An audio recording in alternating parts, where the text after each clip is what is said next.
Well, hello everybody and welcome back on a Saturday afternoon this time to Creator Series. And for the second time in our history, we are heading back over to Le Mans Ultimate Endurance Racing back on your screens. And we have another absolute classic of a 2.4 hour race, multi-class action coming at you, and myself and John Harris, who sits alongside me in the commentary box, very excited to bring to you what will probably be the next 3 hours of classic Creator Series multi-car mayhem. John, like I said, delighted to have you alongside myself. How are you, first and foremost? Doing well. I'm looking forward to this because very few races are commentated on very short tracks. 3.5 kilometers today of the outer circuit of Bahrain. So you know what that means. It was chaos the only time we ran around here. It's a one-use circuit for the moment in the Sakir Grand Prix in 2020. Will we see sub-minute times? Don't think so, but we're going to see fast and furious action, that's for sure. This is going to be very exciting. If you were with us for the first LMU broadcast that we did, that was around about a month or so ago. That was at Spa-Francorchamps, long circuit, over 2-minute lap times. We've basically slashed that in half going to the Bahrain outer circuit.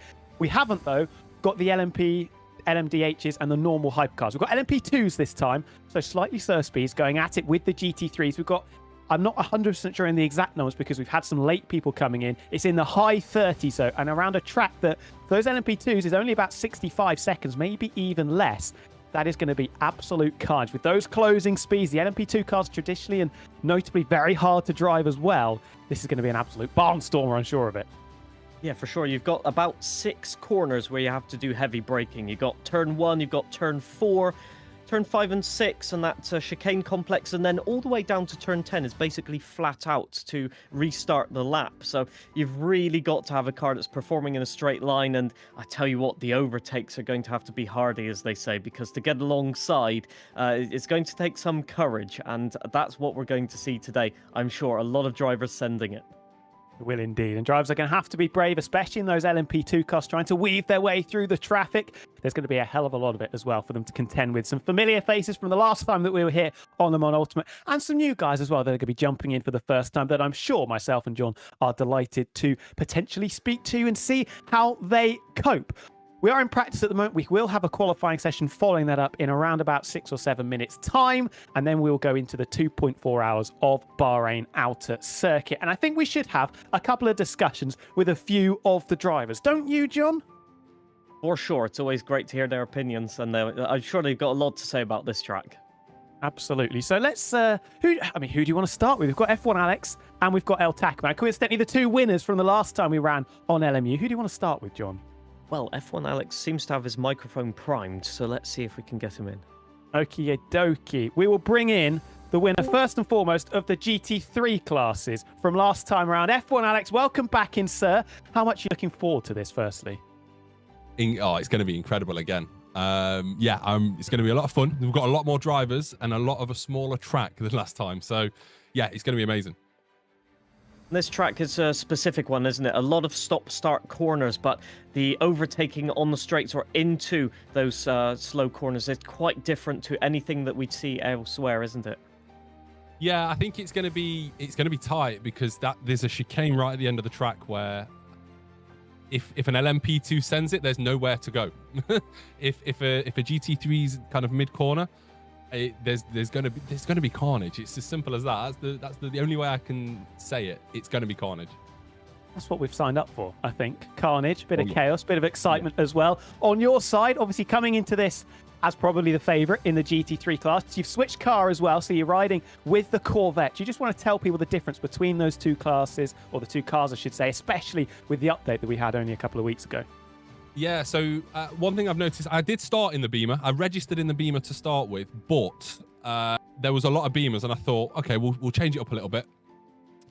So we've gone for the Corvette. The BMW's very good around the curbs and on the corners, and the Corvette's a lot better in the straights. So, yeah, if someone gets close, if a BMW gets really close under corners, I don't think they'll be able to keep up with the Corvette in straights. However, if the BMW's ahead, the Corvette will struggle with it in the corners, but it should catch back up on the straight. It should make for a really good race.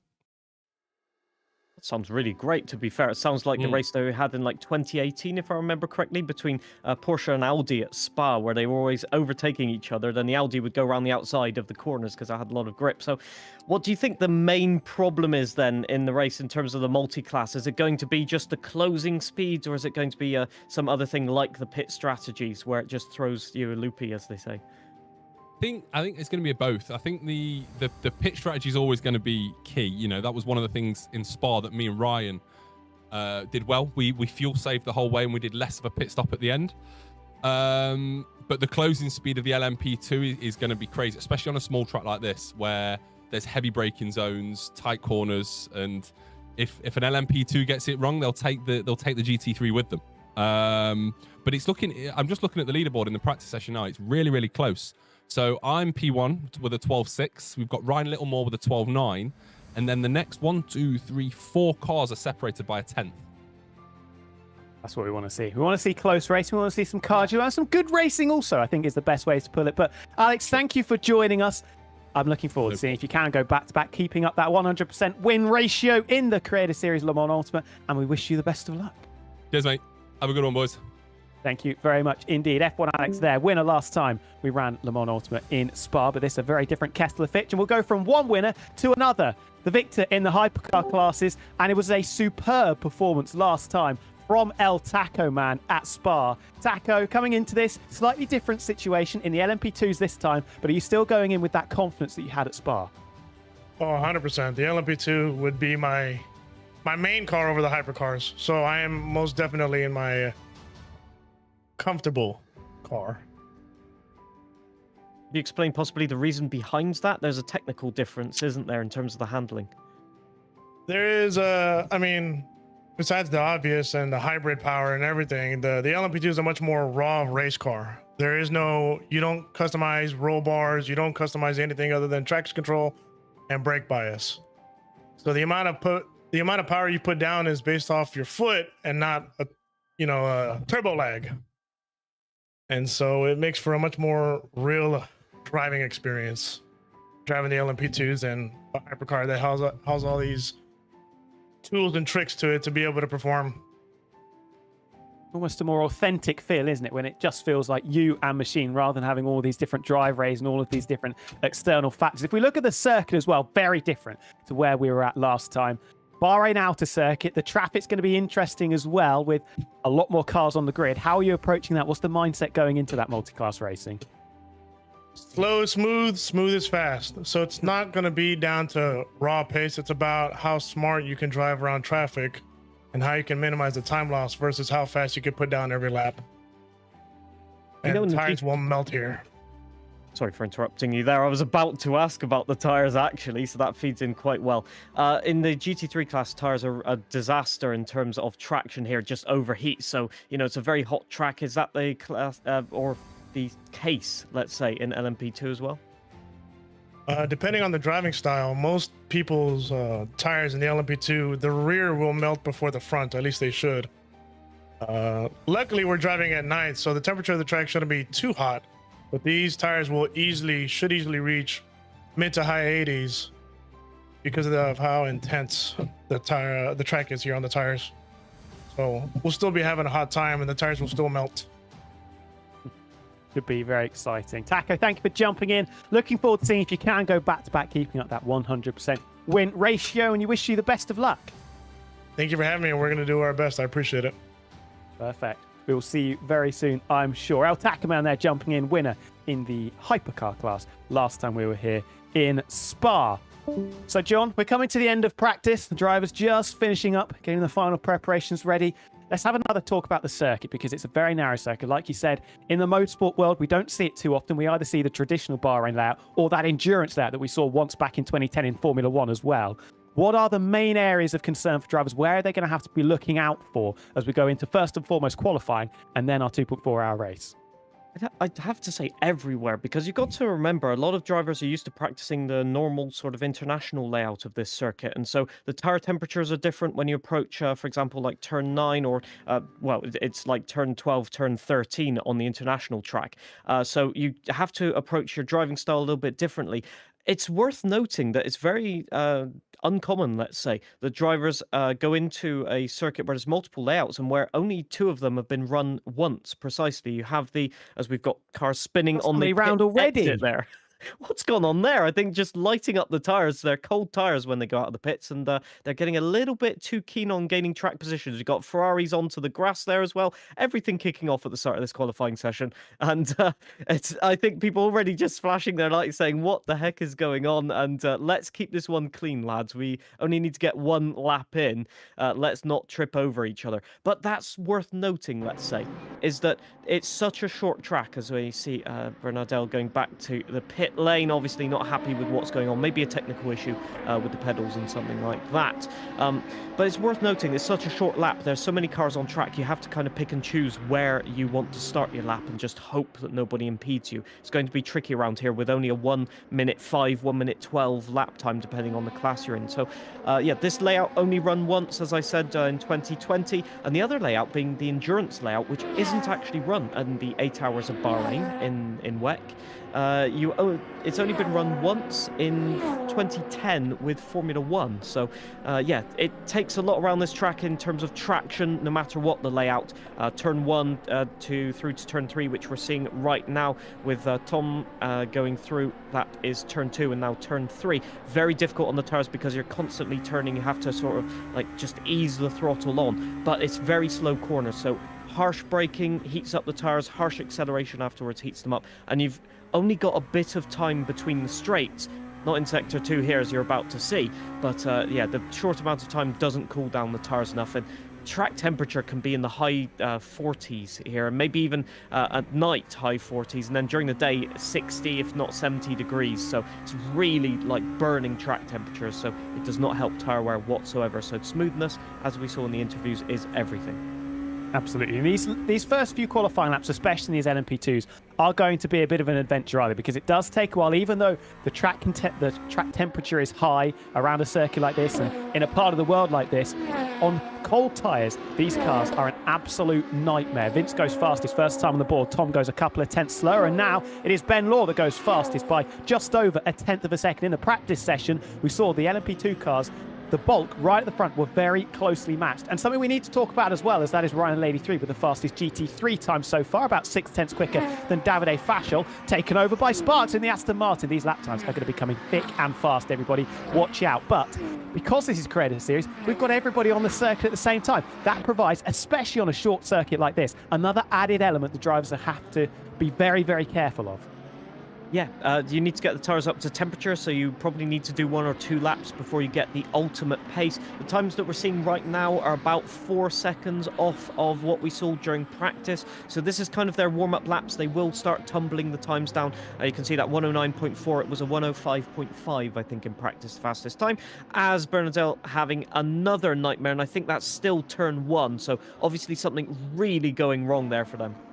Yeah, Lenz the GOAT struggling to live up to the second part of his name. It is still Ben Law fastest ahead of Kareem 7T, former champion. We've now got the times coming in thick and fast. 2 seconds found as that is Ricky 03 wide to some tune through the final couple of corners, getting out of the throttle. And that's not going to be a competitive start for the Italian on the grid. Ben Law back to the top of the LMP2 class, with Boateng leading the GT3s by just over a tenth of a second. Ahead of Sparks in the Aston Martin. Now Davide Fashel lowers the benchmark by 2 whole seconds in that Vet, which we think, especially on this current update, is going to be a very strong contender.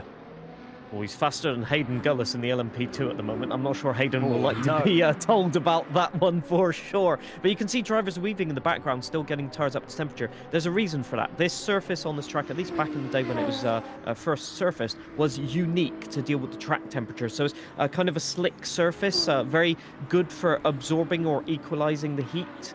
So that the track doesn't degrade and break up, especially during endurance races. As you can see, racing on track there between the BMWs, not the best for the fastest times there, but I think they're just jostling with each other for track position at the moment to get those fast laps in. Times start tumbling. Tom Brewer to the top with a 106.1 right now. That is an improvement of 2.5 seconds. So now we're seeing the competitive times come on the board. Just to finish off on that track surface, it's a unique one that was basically a mix of polymers and plastics in the track surface a little bit to just make sure that everything would allow harsh racing around here, just fast-paced racing, and it works a treat. It seems as Ryan Littlemore 113.2. That is about 7/10 off what we saw in practice. So the tires are coming up to temperature now, and the drivers are getting their feet. And it's all about just trying to find the rhythm as TK in the pink Borghini goes with a 14.7 to go 7th fastest in the GT3 class. Still Tom Biener leading the assault as things stand. Ahead of Dakar Vince and Alex Can't Drive, your top 3. Expect these times to keep coming in thick and fast, not even halfway through the session. And with the traffic that's going to be building up, being on the right parts of the racing circuit at the right time will be absolutely crucial. And it could mean you're starting, if you get it wrong, 5, 6, 7, 8, 9, even 10 places further back than you should do, as Tom Biener is the first driver into the 105s, with Dakar Vince following shortly, and Fabio up to P3 as well on a 106.5, and then Ben Law into the 5s as well, 5.9. Yeah, Young Quest had a time on the board there, but I think it was an invalidated lap because it isn't appearing on our timing screens at the moment. Fasol round the last corner of the Corvette. Now, it's interesting noting about the Corvette, it's mid-engine, so as we said in the interviews, the traction can be really tricky, and you saw that off the last corner. Ryan Littlemore, 12.8. That's a seriously fast lap at the moment to put him 4/10 clear nearly of Davide that we just saw coming across the line there. So those are your two fastest drivers. One of them BMW, the other one Corvette. So this is going to be a ding-dong battle between those two cars at the moment.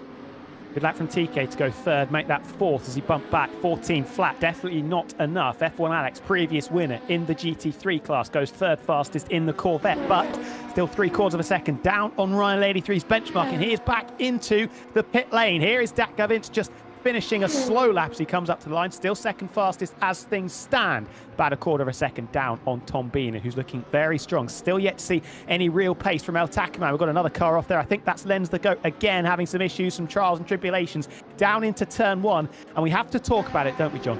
The lack of ABS on these LMP2 cars. You have to be so precise and almost at 99% confidence levels to be able to really attack these cars into the braking zone.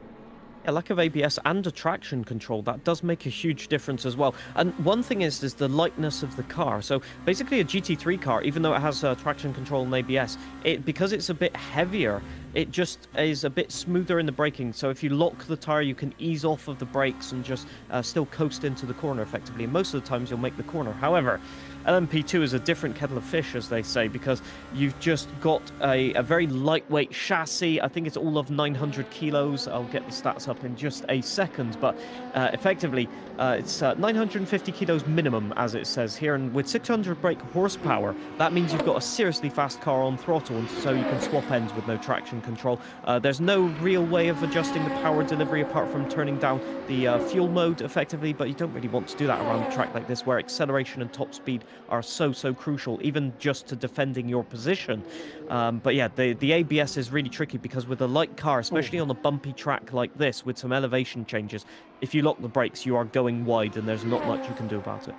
Good example of it there for Grid Jokes, who had set 2 personal bests in Sector 1 and Sector 2, but a big wobble out of the final corner, throwing that lap time in the bin. Safso also with 2 personal bests, 4th fastest at the moment. Can he get into the mid-105s to challenge Tom Biener and challenge Oliver Thompson? Well, it's the front row now for Safso, just over 1/10 of a second down on his former Creator Series teammate, of course, as finally Ryan Lady 3's stay at the top of the timing charts in the GT3 class is brought to an end as Davide Fashel in the Corvette beats him, pips him by 7/100ths of a second, and then a big 1/2 a second gap back to Sparks in position number 3. Still yet to see Mr. Benjamin Daly. Tim McMullet's been pit lane bound, garage bound for the whole of the session so far. I wonder if there might be a bit of a last to first action going on there, as here is Lens to go out of the final corner. Can we finally get a competitive lap time on the board? It's a 108.6. Going to need to find a little bit more time there as he goes 16th only.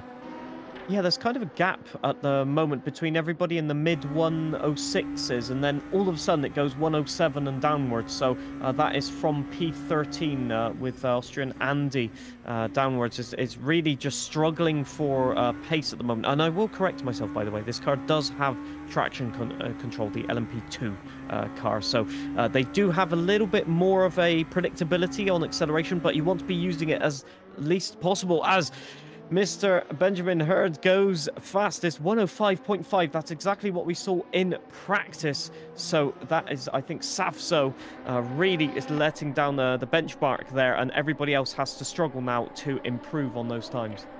Still yet to see anything convincing from the previous winner in the hypercar class. Del Tacaman, 17th at the moment on a 108.6. Currently in the pit lane as B-Roy, currently 12th fastest as well, with an improvement for himself. Hayden Gullis with a good lap a few moments ago as well, just before Safso lowered the benchmark by a third of a tenth. Currently P4 for Big Guns. Hayden Gullis throwing it back there. Nick Flies in the McLaren, faster, or an improvement, sorry, in the middle sector, but clearly had a bit of traffic to contend with in the first sector. And we're getting to the point now where drivers, if they haven't got a competitive time on the board, you're going to be treading on eggshells a little bit. You're going to be tensing up because the traffic's just going to build and build and build in these closing stages. So the likes of Kareem 7T, who's a little bit out of position if we go from the pace he was showing in practice. The same with El Tacaman in the LMP2 class.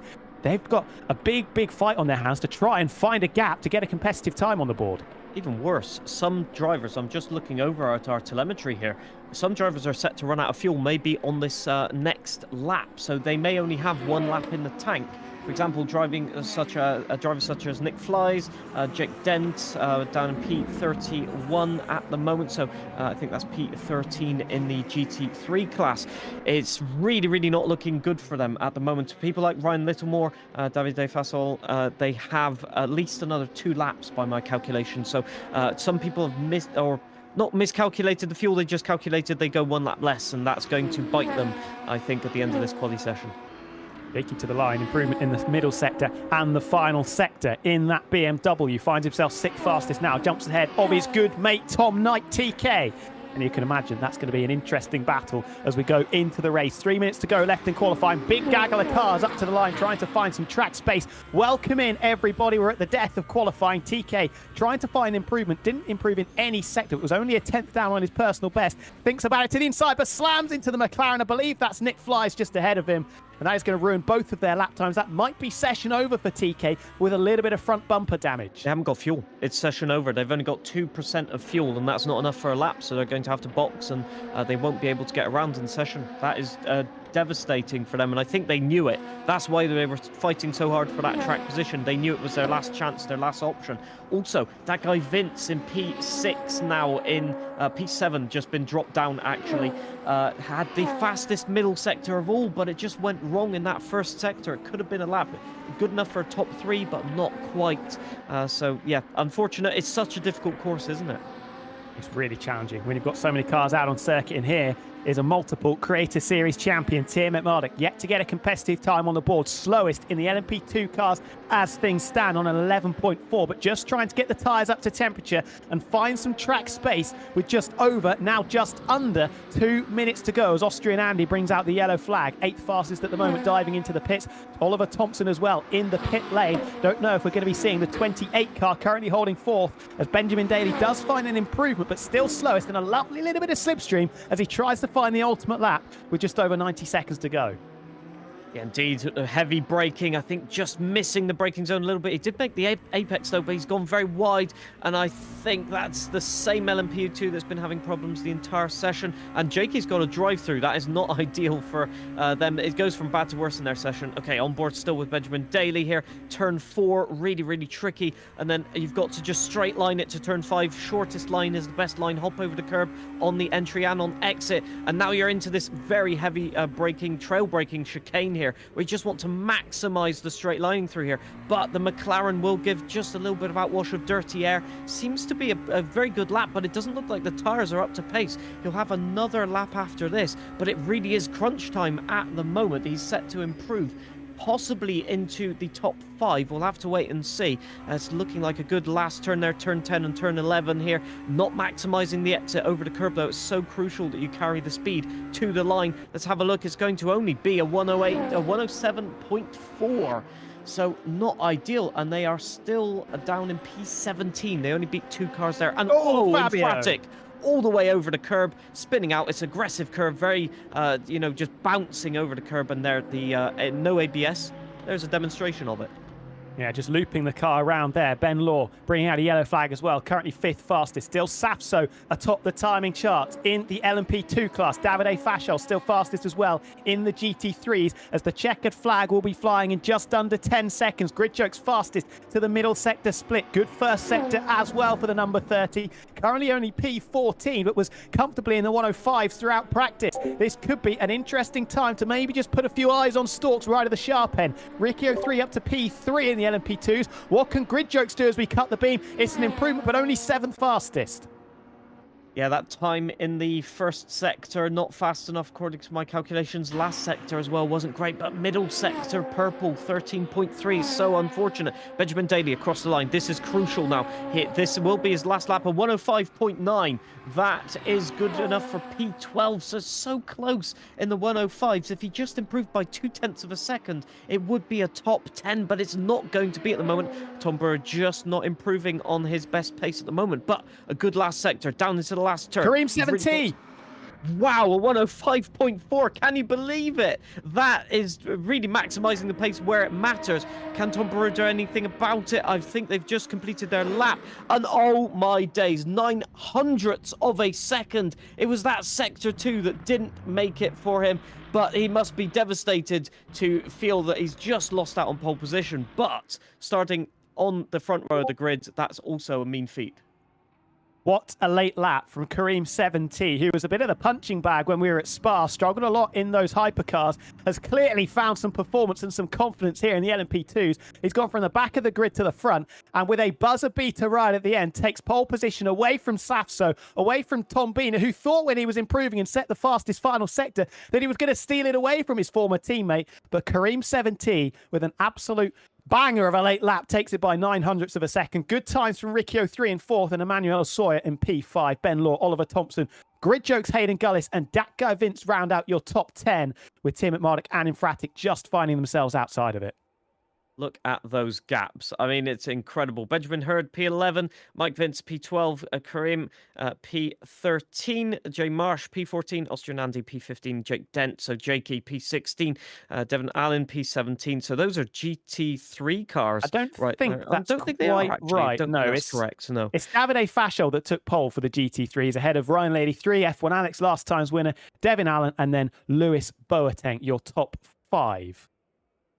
Indeed, it is. Yes, the times are so close in qualifying. You're talking only a couple of tenths of a second, so that means the racing is going to be chaotic, but also wonderful. What would you do, Tom, in this kind of race? Would you kind of play it easy in the first lap? It's 2 hours and 40 minutes. You can't win it in the first turn, but you can gain an advantage. I would be taking it very easy early on, I have to say, because this isn't like, say, we normally find ourselves on F1. That's around about a 90-minute race. You're adding another hour onto that. You've got so much time to make up, so much time to play with. So taking undue risks in the early stages, you're just going to leave yourself on the back foot, but you have got the time on the other side of the sword to make it up as we progress. It's going to be fascinating to see who's trying to figure out what they can do in these early stages as we do get ready to rock, with Kareem 7T on your left heading down to the final couple of corners, and Tom Biener on your right. Both former Creator Series champions, another one in position number 3 in Safso as well. All very tight in qualifying, separated by just under 0.2 of a second. As Kareem 17 rounds the final corner now, and he will wait to plant that right foot to the floor to kickstart the second Le Mans Ultimate Creator Series event, the 2.4 hours of Bahrain outer layout, which is going to create absolute carnage. Davide Fashel and Ryan Littlemore, Ryan Lady 3 side by side as well in the GT3 classes just behind them. We wait to see when Kareem chooses to punch it to get us rocking and rolling, leaving this as late as he possibly can. And that's already a drive-through penalty for Salu, and not a good start for Kareem 17. He's at his pocket, pinched straight away. Tom Biener up into the lead with 4-5 wide in the mid-pack on the run down into turn 1. So easy to lock a break, especially when the tyres are cold. Conservative from the pole sitter on the inside. Yeah, Kareem just got caught out, I think, by the predefined starting zone. Oh, there's a car round, I think, on the inside there, or that just recovered it. But so many cars skipping over the grass as well, just to take avoiding action. Tom has really got a steal on this one, as Sawyer just looking for any way past, getting a little bit of a tap there. They'll try and go round the outside. It is possible here with this layout, but Tom just slamming the door shut. Kareem all the way down to P4 at the moment, so a disastrous start, but everybody looks to have at least done a semi-clean race start. Good to see. Dookie, another drive with a drive-through. There is Lenz the Goat with a 10-second time penalty being thrown out to a lot of drives. You can see Salu there in the GT3s in the McLaren 10th place, but with a drive-through car off there. That is Kareem 70, I believe, going through the chicane on the exit of it. Must have had a bit of a whoopsie. A disastrous start for the pole sitter, falling outside of the top 10, and Hayden Gullis is down there with him as well. I think just cold tires. I think they just dropped it. We'll have to see if we can get a replay of that. Oh, on the inside there. I think that was Benjamin Daly perhaps going for a move. Incredible scenes. But meanwhile, in the GT3 class, it's all hands on deck for the BMWs. They've just got to fight as best as they can. Tom Knight also trying to carve his way through as well. It'll be interesting to see what the pace is like. Some cars will be a lot better on their tires than others. It's looking like it will be a 2-stop race for the GT3s, maybe a 3-stop race by my calculations for the LMP2. So they've got to think about strategy. Lift and coast will be one of those terms. Tom Knight trying to defend there in the Lamborghini. Very good in the slow speed corners, but these two BMWs, Alan just trying to get the overspeed, but it's not really working out. And look at Tom Knight getting swarmed at the moment by that straight line speed.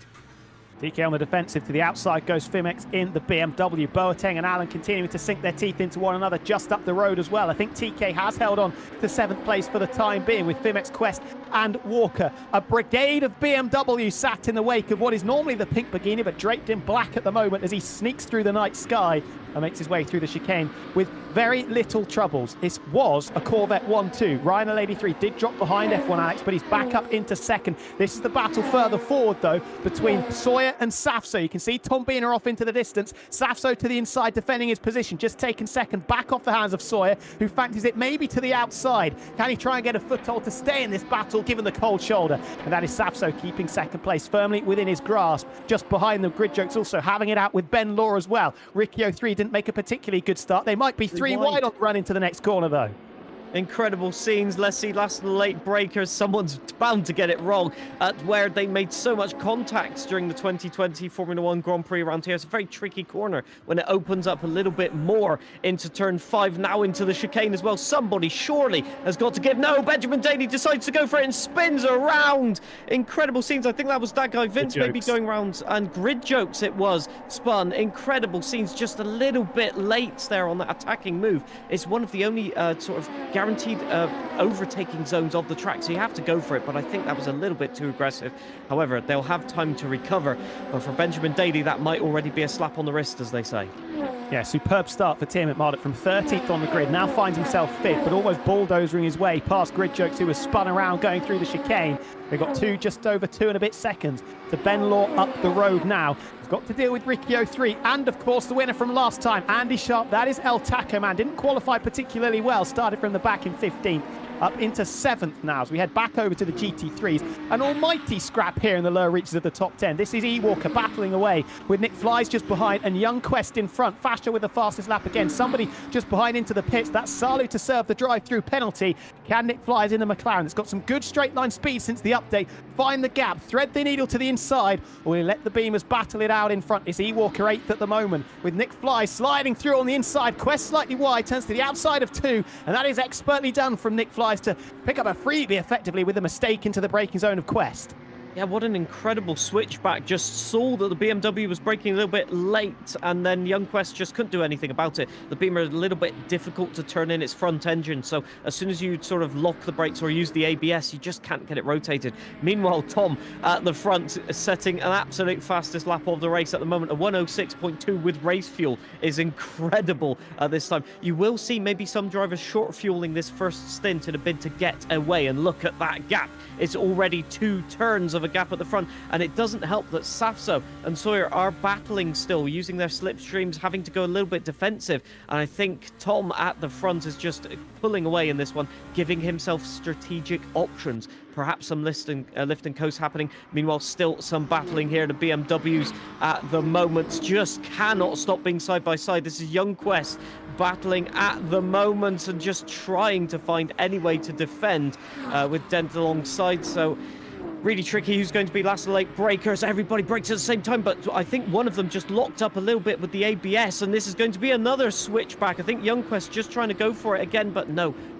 dollar, no cigar at the moment, and that is, well, you can't really go side by side anymore until the third sector, so you just got to try and get close to the rear bumper, get close to the diffuser, but it doesn't look like Chapman there has a lot of braking power at the moment as well. So those two BMWs at the end of the queue look to be struggling on the brakes. 100%, and that's Quest going backwards, was 9th a lap ago, now down into position number 12, as this is Hayden Gullis trying to make up for lost time, slides it down the inside into turn 1. That is 11th place now for Hayden Gullis after a bit of a kerfuffle on the opening lap, getting past Davide Di Scipio in the battle for, like we said, 11th and 12th, but 13.5 seconds off the lead now, with Tom Bina romping away out in front. 4.5 seconds now clear of Safso as he tries to lay his cards down early. As F1 Alex now with the fastest lap in the GT3 class. First, second, and third separated by just a second, with Fashol the pole sitter ahead of the BMW of Ryan Lady 3, and then F1 Alex the winner last time we raced on Le Mans Ultimate at Spa, with Boateng a further 1.5 seconds off the back of them.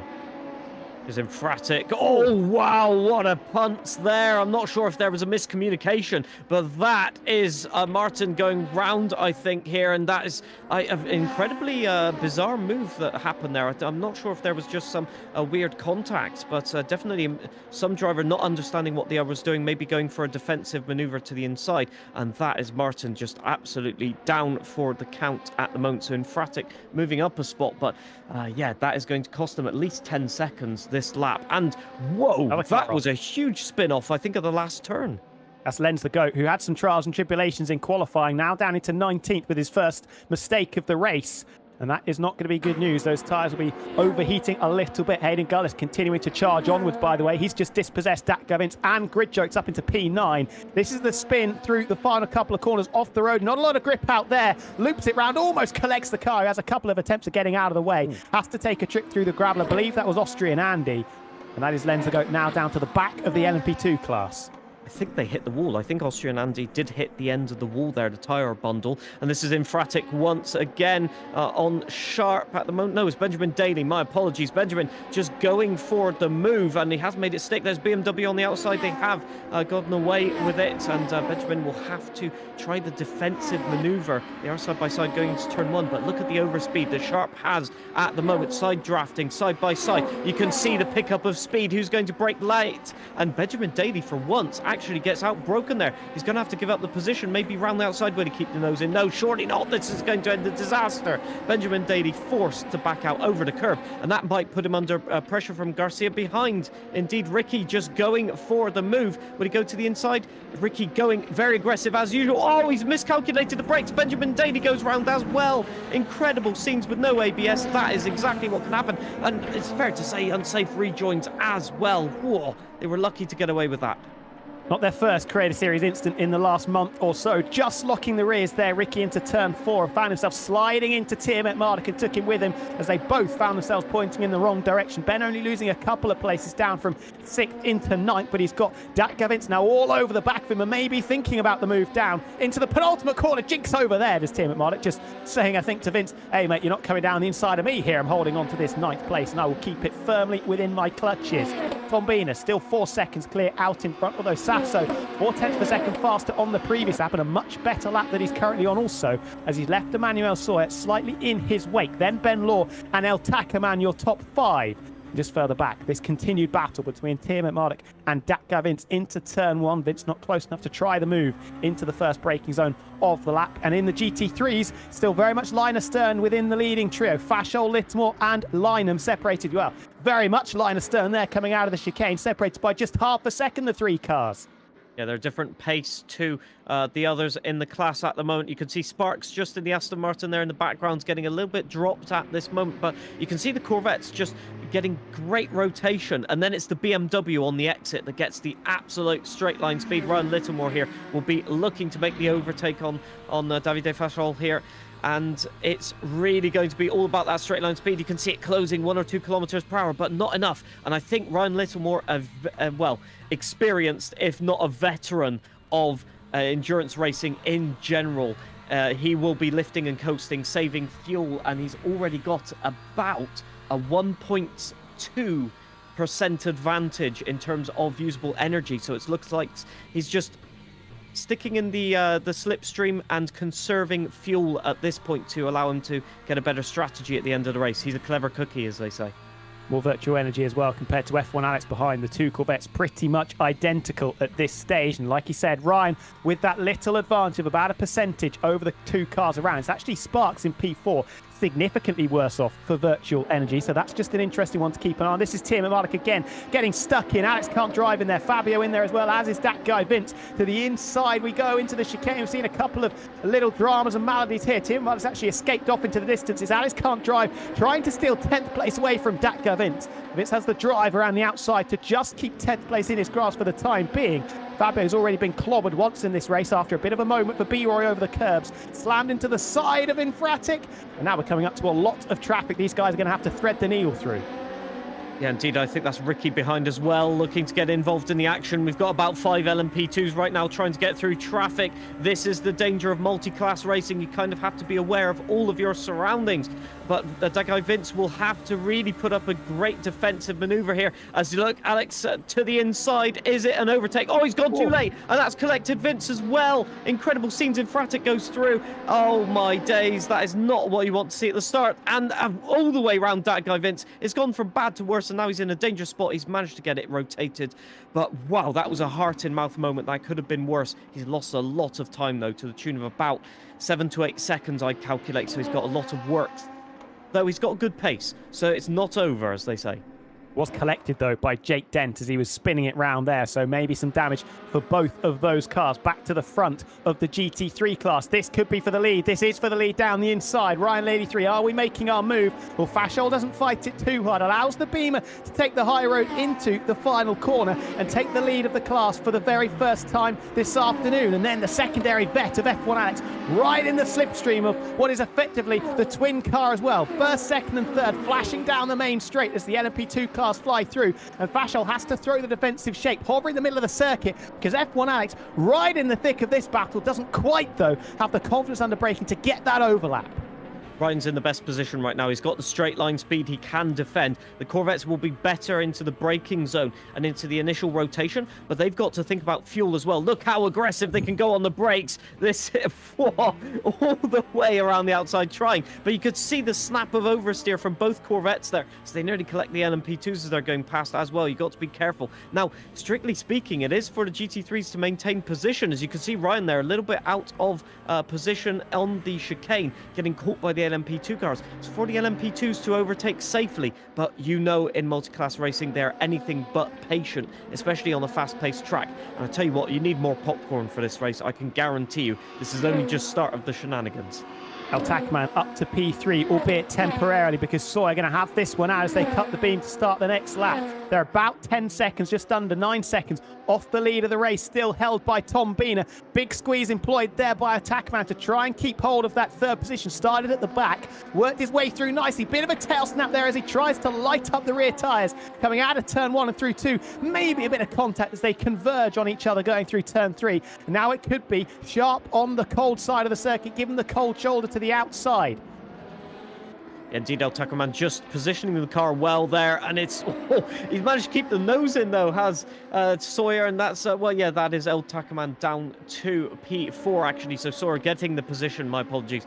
So that was just really a great LMP2 racing. You got to use the aerodynamics, and it was the car that just kept the speed on the apex that was able to use the downforce still and get the overspeed and get the position at the end of the day. But with the slipstreaming at the moment, it's far from done. Look though at the gap that they are creating. 3 seconds now to Safzo in P2, so it's not going their way. They need to kind of work together to slipstream their way back up to the top 2 positions. And I tell you what, at the moment the pace between top 2 is equal, so they're both pulling away. But this looks like Thompson having a look on Hayden Gullis at the moment. Hayden not going for the defensive move, but Thompson just saving a bit of fuel there. You saw the lift as Ryan Littlemore 13.2 still with race fuel. He's got over half a tank of fuel left in the car, and they're already setting 13.2s out there. Ryan just stating his intentions for this race as the gap increases to 1.8 seconds, as again disasters in LMP2 at the moment on traction.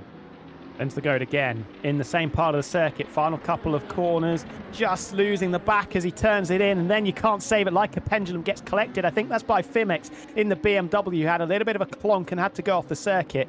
As Lens the Goat, not for the first time, just having some troubles with the traction of that LMP2 car. Currently running 18th in class, about a lap though ahead of the driver behind him. That is B-Roy, who did have some contact first and foremost with Fabio, and then with the Armco on the right-hand side coming out of the chicane. This is the continued battle for position number 3 though. El Tacaman has the pace over Sawyer. Didn't quite manage to hold on to third place last time he made the move. Do we think about it down into turn number 1? No, we don't. Just don't want to take any undue risks at this stage, and you know if you just brake a little bit too late, so easy to lock the fronts or the rears, or both of them, have a four-wheel drift into turn 1.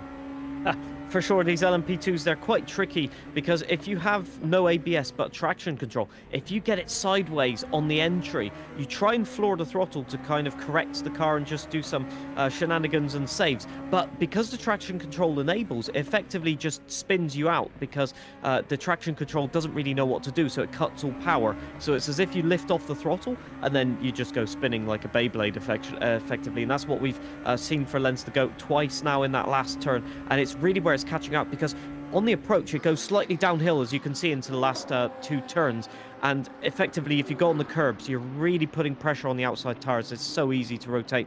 Nick Flies as well, and the McLaren will have a great sector 2 here, probably the fastest car in sector 2, but that straight line speed of the BMW again is like a cork in a bottle. You just can't get past it. You can't unlock the raw pace of that McLaren, and the mid-engine cars may start struggling in terms of tire temperature as well, as that was a huge snap for Walker there in the BMW, just correcting it in time to take the chicane. But look at that speed, actually, just so much more aggressive. As you see the LMP2s in the background as well, they are having a ding-dong battle, and they've just decided, hey, let's not go too wide. Let's go line astern to get past this traffic. But I'm having that position in a minute.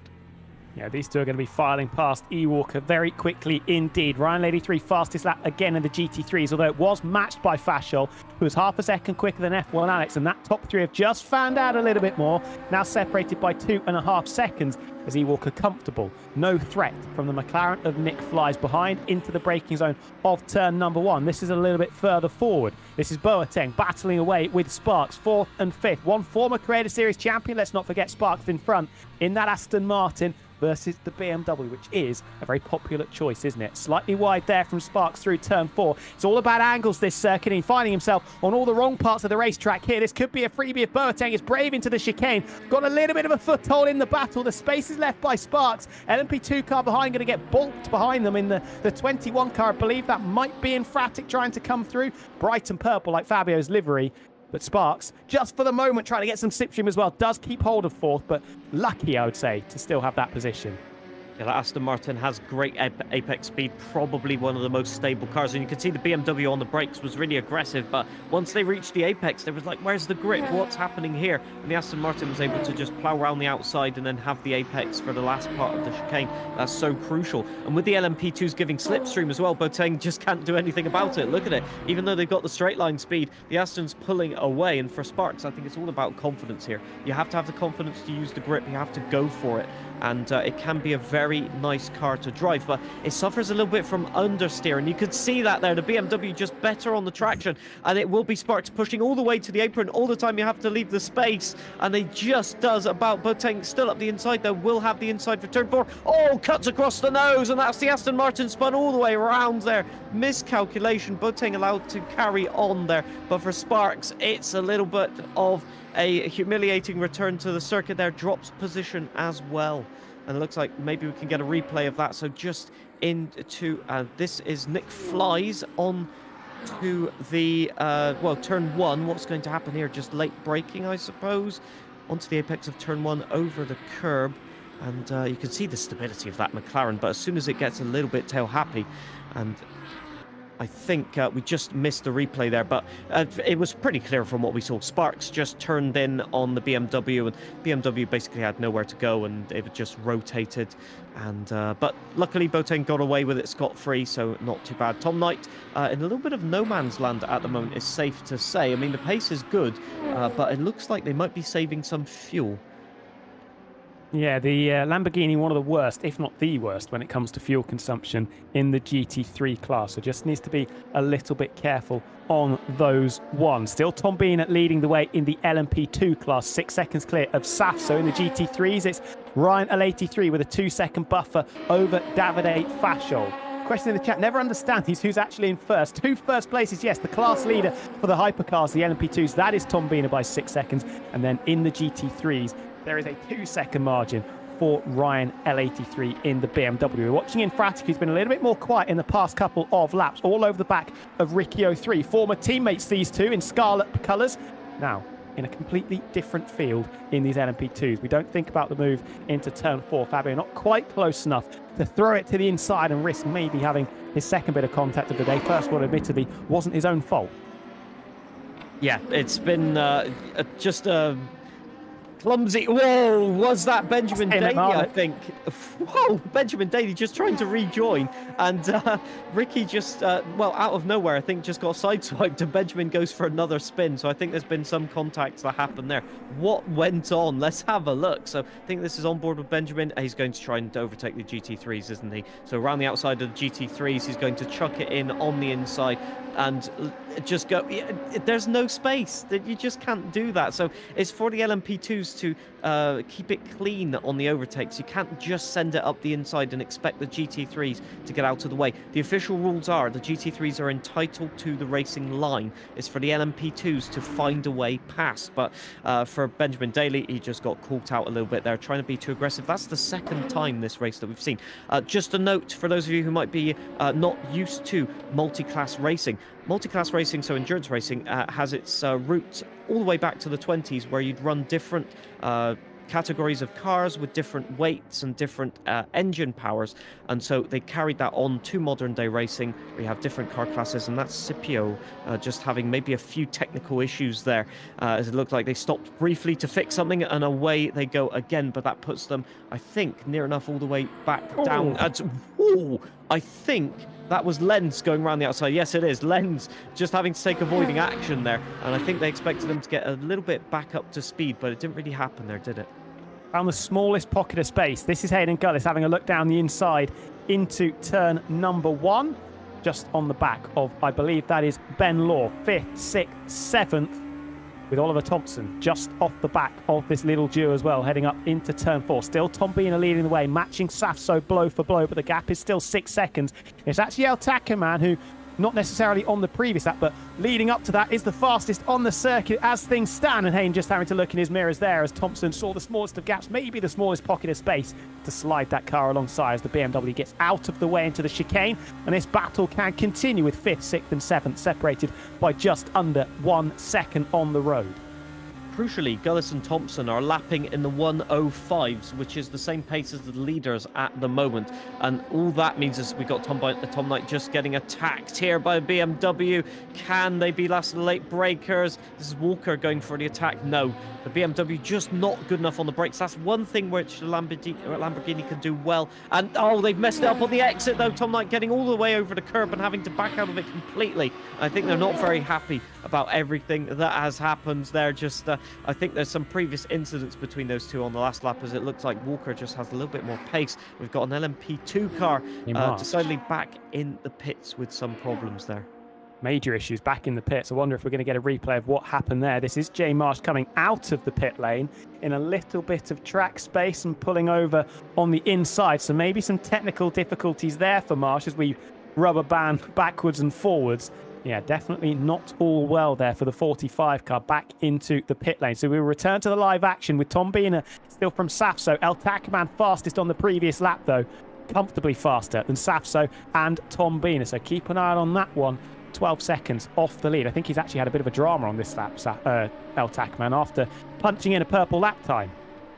Yeah, that was Infratic overtaking Ricky as well that you just saw on screen. So yeah, a lot of people just struggling, I think, in terms of tyre temperatures and tyre wear at this point.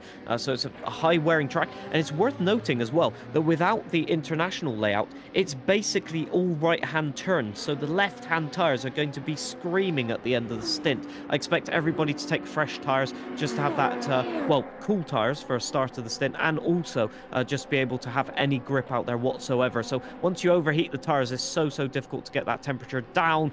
As you can see, just the braking of the LMP2 cars. Ricky just going for it on the GT3, and thankfully GT3 gets out of the way, but I think he lost about 0.5 of a second there. You've got to be so cautious about your race speed. It's all about just easing the line through. As Infratic just snapping, you can see the tires there are getting overworked. And I think what's happening here, by the way, is that Tom has really pulled out a gap at the front of the field, but he's lapping significantly faster, to the tune of 2 or 3 of a second. You can see the gap there as P2 in LMP2 just overtakes the GT car in the background. So that is Safso, I think, in P2 there. And I don't think Tom's saving enough fuel. I think a lot of drivers here are trying to remove one stint from their race strategy here and just lifting and coasting a little bit. We'll have to wait and see. Yeah, remember in these LMP2 cars, no hybrid system. It is just you and that fuel tank that you've got to deal with. And Safso maybe 7 seconds back down the road, but he could be saving that little bit more fuel. El Tacman back on the pace as well. Lost 5 seconds on the previous lap. That's why the gap ballooned from just under 8 seconds to back up towards 12. Also, big mistake in the GT3 classes as well, because Davide Fashol with a 28 lost about 15 seconds, so must have been involved in some kind of drama, dropping from second place in class back behind Alex Lynham and behind the two battling BMWs of Boateng and Allen. Now finds himself 20 seconds off the back of Ryan Lady 3 when they were line astern for the majority of the first half an hour of this race. It's not gone well, that's for sure. Let's see if we can get a replay of that. And oh, it's already happened. It's been a punt off. It looks like a collision with an MP2. So you can see the time they're losing and still struggling to rejoin. I think there may be some sort of issue there, as it doesn't look like they're able to get going, and now they are. So perhaps just a little bit of a, I don't know, a wheel problem after contact. A lot of people run high force feedback, so it can mess up some of the settings. It's good to see them on track though again, but again, they've lost time. They're down in P5 now and significantly off where they were fighting for victory there. Green 7T update, by the way, the pole sitter, of course, but had an absolute nightmare of a first lap. Currently running in 12th, 39 seconds off the lead. His best performance and his best pace is very strong, but his consistency not quite there. As we return to this battle, just outside the top 3, it is Ben Law in 4th, Sawyer 5th. Ben Law's actually managed to jump Sawyer and Hayden Gullis and, of course, Oliver Thompson as well. So a good couple of laps there for Ben Law. As we watch Hayden Gullis trying to apply the blowtorch coming up to the final braking zone of the lap. Do we slide it down the inside? Just has a foothold in the battle, giving the cold shoulder of Sawyer to the outside. Just enough space, a pocket of space left for the 52 car on the left-hand side. Now eyeball to eyeball as they cut the beam to start the next lap. Got to be careful of Thompson, who's waiting in the wings, ready to pick up the scraps from this battle as Law's able to scamper off into the distance. Who's braver under braking? Who's willing to chance it into the braking zone to keep hold of this position? Gullis goes for the tighter line. Sawyer trying to swoop back around the outside into 2 and then through 3 as Gullis falls off the road, bouncing over the curbs. This invites Thompson to come through. Could be picking up a couple of places. What a freebie this could be as he finds the gap to the inside. Already disposed of Gullis. Dangles the nose to the inside of 4. Doesn't quite have the confidence to slide it past Sawyer, but excellent driving there from Thompson to pick up a place at Gullis's expense. Yeah, Thompson just being opportunistic, and Sawyer doing a great defense there. Be hampered by the BMW though. This might give an opportunity to Thompson once again. Very close in the slipstream. This is your move, and yes, Sawyer recognized it straight away to the inside, saying you're not going to go for the overtake. Although very aggressive to the outside of the circuit. Thompson to the inside. Surely it's going to be an attempt here. Sawyer has to leave the space on the inside there. I think maybe a mistake in defense, but they do get a better exit. They're going to have to hope that the LMP2 car ahead of Law can give the slipstream here. It's going to be a desperate defense. I think Thompson will just pull out of the slipstream. Sawyer once again just leaving the room. Last of the late breakers, who gets it right? Sawyer very deep on the brakes, round the outside, closes the door, slams the door completely shut aggressively, and that's Thompson behind him for at least another half a lap here. Great driving by these two, it must be said. Robust defence, but very effective defending there, keeping Thompson and keeping Gullis behind. And Gridjos, you can see just in the background, the bright green car not too far away either. So we could be converging on each other very quickly. Ben Law is now nearly 2 seconds up the road, and considering that Thompson and Gullis were all over the back of Law. That's given him enough, afforded him the opportunity just to have a little bit of breathing space as we return back to the GT3s. It is Alan currently 4th at the moment, with Fashol actually ahead. So Alan back down to P5. Fashol recovering after the contact going through the chicane. Picked up 1 place, but is still 20 seconds behind Ryan at 83. Yeah, looking at the times right now, it's looking some very good sectors at the moment. Ryan lapping in the 1:13.5s, and looks like Fasol has set the fastest, at least their fastest lap of the race, at 13.1. So I think it's safe to say they were holding back a little bit. Alan just trying to follow through as well. So definitely the tires on that Corvette not at their best after that spin, but there's pace in that Corvette as of yet. So definitely one to watch. And whoa, Alan really close to spin on the curb there. You saw it just happening. And I think these GT3 drivers really need to think about their tires right now. You have to start thinking about cooling down. A Scipio, a drive-through penalty, disastrous. And this is got to the inside, I think, of Thompson. So something has happened here, because these 3 drivers were line astern, but they've definitely created a gap, as Sawyer is a 1.9 seconds ahead right now. So Gullis just trying to make the best of it. And I think we might have seen a mistake from Thompson somewhere at the start of that lap. Thompson not fighting it either. Realised that Gullis had the overspeed up the inside and didn't want to go side by side into the chicane. And that is why Gullis now is back up into position number 6. But like you said, they're 2 seconds off the back of Sawyer now. This is Sparks, who was the master of his own downfall a few laps ago. He gets out of shape over the curves in the Aston Martin. Just ducking past is the LMP2 car as he tries to cruise up to the back of the BMW of E-Walker. That's the battle for 6th position and 7th position in the GT3 class. BMW versus Aston Martin. We're getting to the point now where drivers will be thinking about making stops. The virtual energy hovering in the high 20s to the low 30 percentiles for those GT3 cars at the moment. Yeah, looking at the fuel, definitely less fuel usage than I had calculated. So it does mean that potentially, if they really eke out the strategy, they could make it a 1-stop round here. I doubt it, but it's looking like that 2-stop with maybe a short fueling at some point. The LMP2's really Hayden Gullis and Thompson just nearly marmalising that GT3, to be fair. It was an LMP2 sandwich with a GT3 on the inside there. So thankfully everybody gets away with it scot-free, but it looks like these two are really racing for everything at the moment. You'd say it's the end of a championship race almost, with how hard they're racing, still with 1 hour and 50 minutes to go in this race. So they're not even halfway yet, and they are absolutely, yeah, Thompson not happy, and Hayden very early on the brakes there. Thompson having to take avoiding action. And I tell you what, this is inviting grid jokes into the fight as well. All over the back of him, under the pump here is Gullis. Little bit of contact, slightly out of shape. Thompson still keeping his foot in it to the inside up into turn number 4. Has to back out of that one. A sketchy moment as Hayden Gullis hovering in the middle of the road. And Thompson couldn't quite find the path through to get 6th place back within his grasp. Out in front, poor previous lap for Tom Bean, a gap coming down by 3 seconds, but El Takaman caught Safso, caught him by 2 seconds on the previous lap as well. So the top 3 definitely starting to converge on each other in the LMP2 class. Ryan 83, meanwhile, absolutely calm, cool, collected as you like in the GT3s. 8.5 seconds he has over F1 Alex, who has, well, over 10 seconds now to Boateng behind. So the lead group in the GT3 is definitely fanning out more than we saw at Spa around about a month ago, and definitely more than we've been seeing in the MP2s. It's a common theme in the GT3 class at the moment. The Corvette's using a little bit too much fuel, so they're having to back off. F1 Alex in P2 of GT3 at the moment is down almost 3% compared to Ryan Littlemore, so Ryan L83, so very tricky. Oh, this is Thompson's opportunity to the inside. That was a great spot there with the GT3s, really tricky into turn 1 and turn 2. Hayden Gullis can't defend the inside, but just going deeper on the brakes. I think Thompson saving a bit of fuel as well, but that was mighty chaotic in turn 1 and turn 2 there, and Grid Jokes just electing to see whether anything would happen. He's kind of stuck behind these two at the moment, but yeah, everybody getting away scot-free there. It's definitely wouldn't have been the case if they made a minute decision different, as there were so many cars there, and Grid Jokes just tapping the BMW out of the way there as well. So a little bit of argy-bargy going on here. It's just indicating of such a high-speed track, you kind of have to force your way by, otherwise you lose 1 to 2 seconds.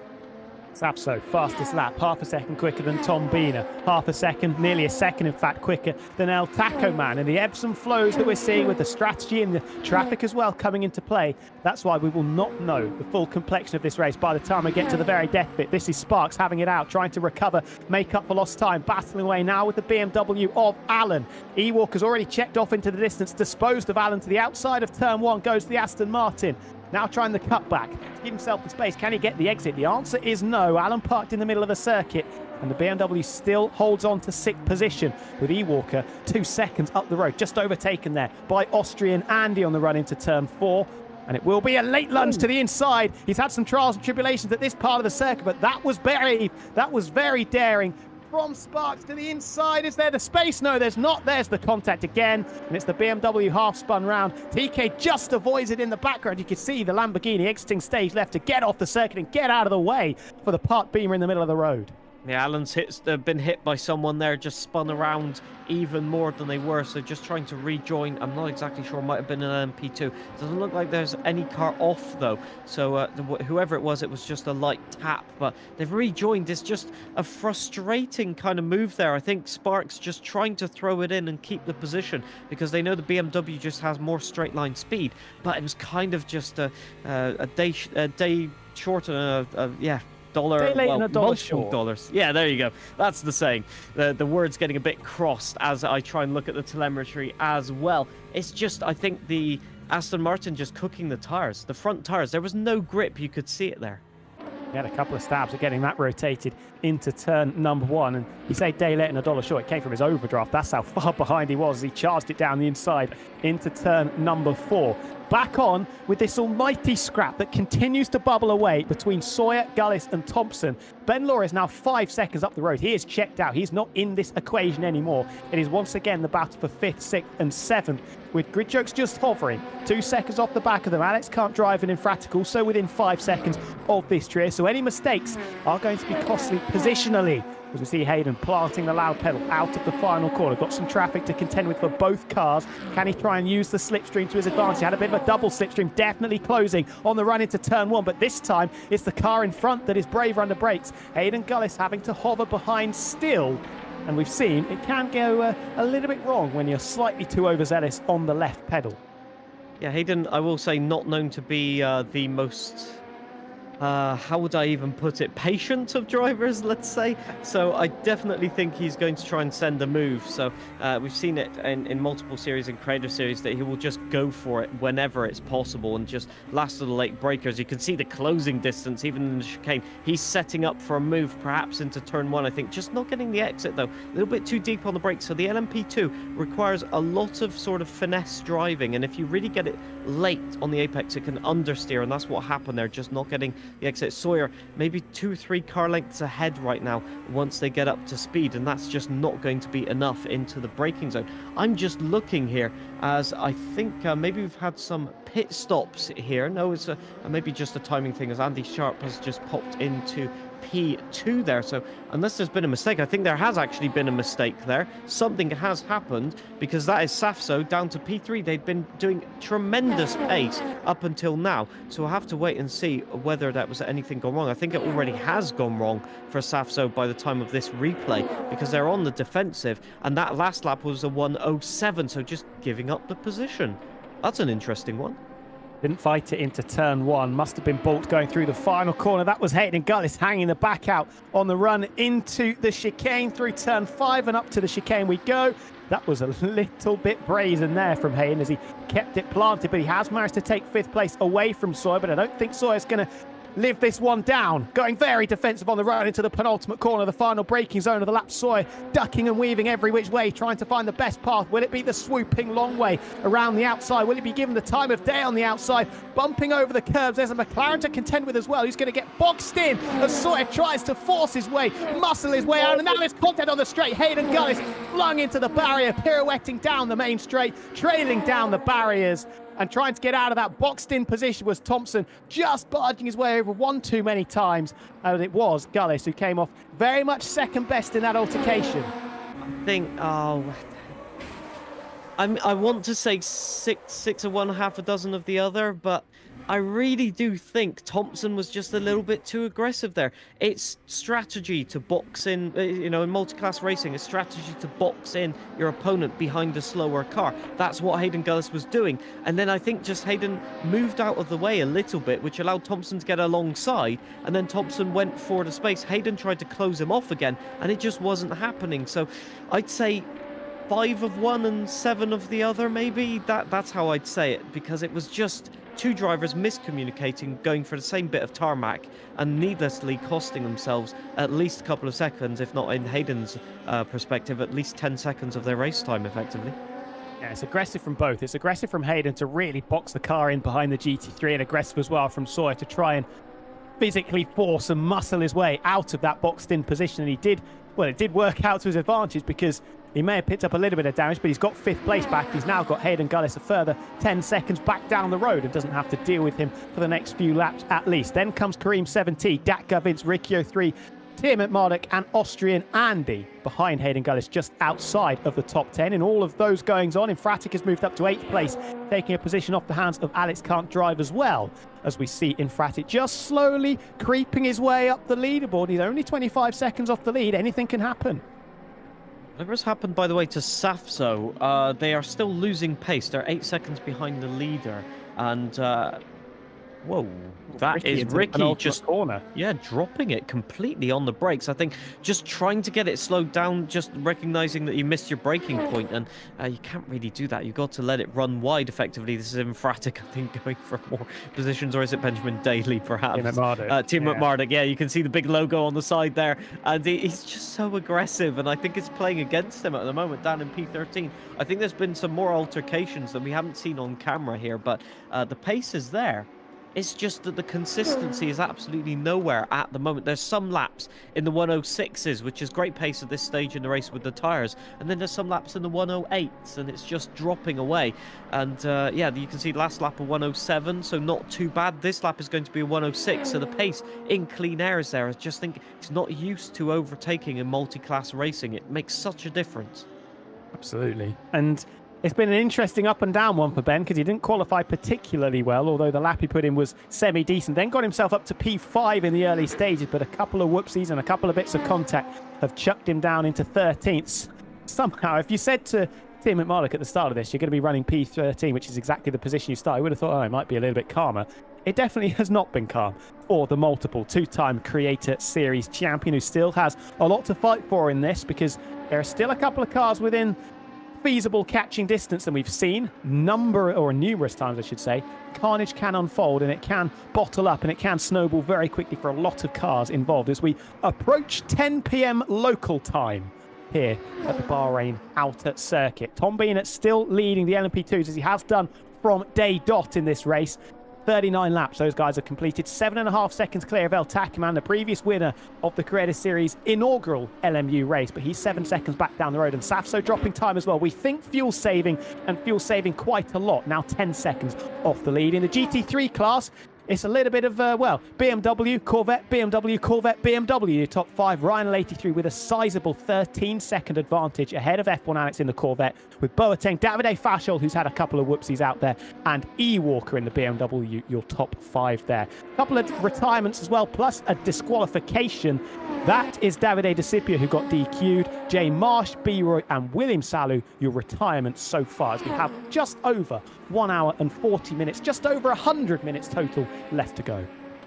Indeed, most importantly, as our producer was just pointing out to me in my ear, but I'd spotted it already, is the pit stops are about to happen in GT3 class. They are so tantalizingly close, and I tell you what, it's going to be sparks probably in this lap, actually. Looking at 2% of the energy remaining, that's not going to go another lap unless you lift and coast, and it's looking like most of the Corvettes and a few BMWs will be in the next 2 laps. So the pit crews will have to get ready. They'll have to really be calculating what they can do here, because looking at that, they're not going to make it to the end on this fuel. And I tell you what, it might be a case like Ryan just trying to eke out another 10 minutes of race fuel, and that is Infratic spinning round at turn 4. That's the exit of turn 4 there into turn 5, and it looks like just lost it on the brakes over the brow Oh, no, there was another car. I think that was... Gridjoke.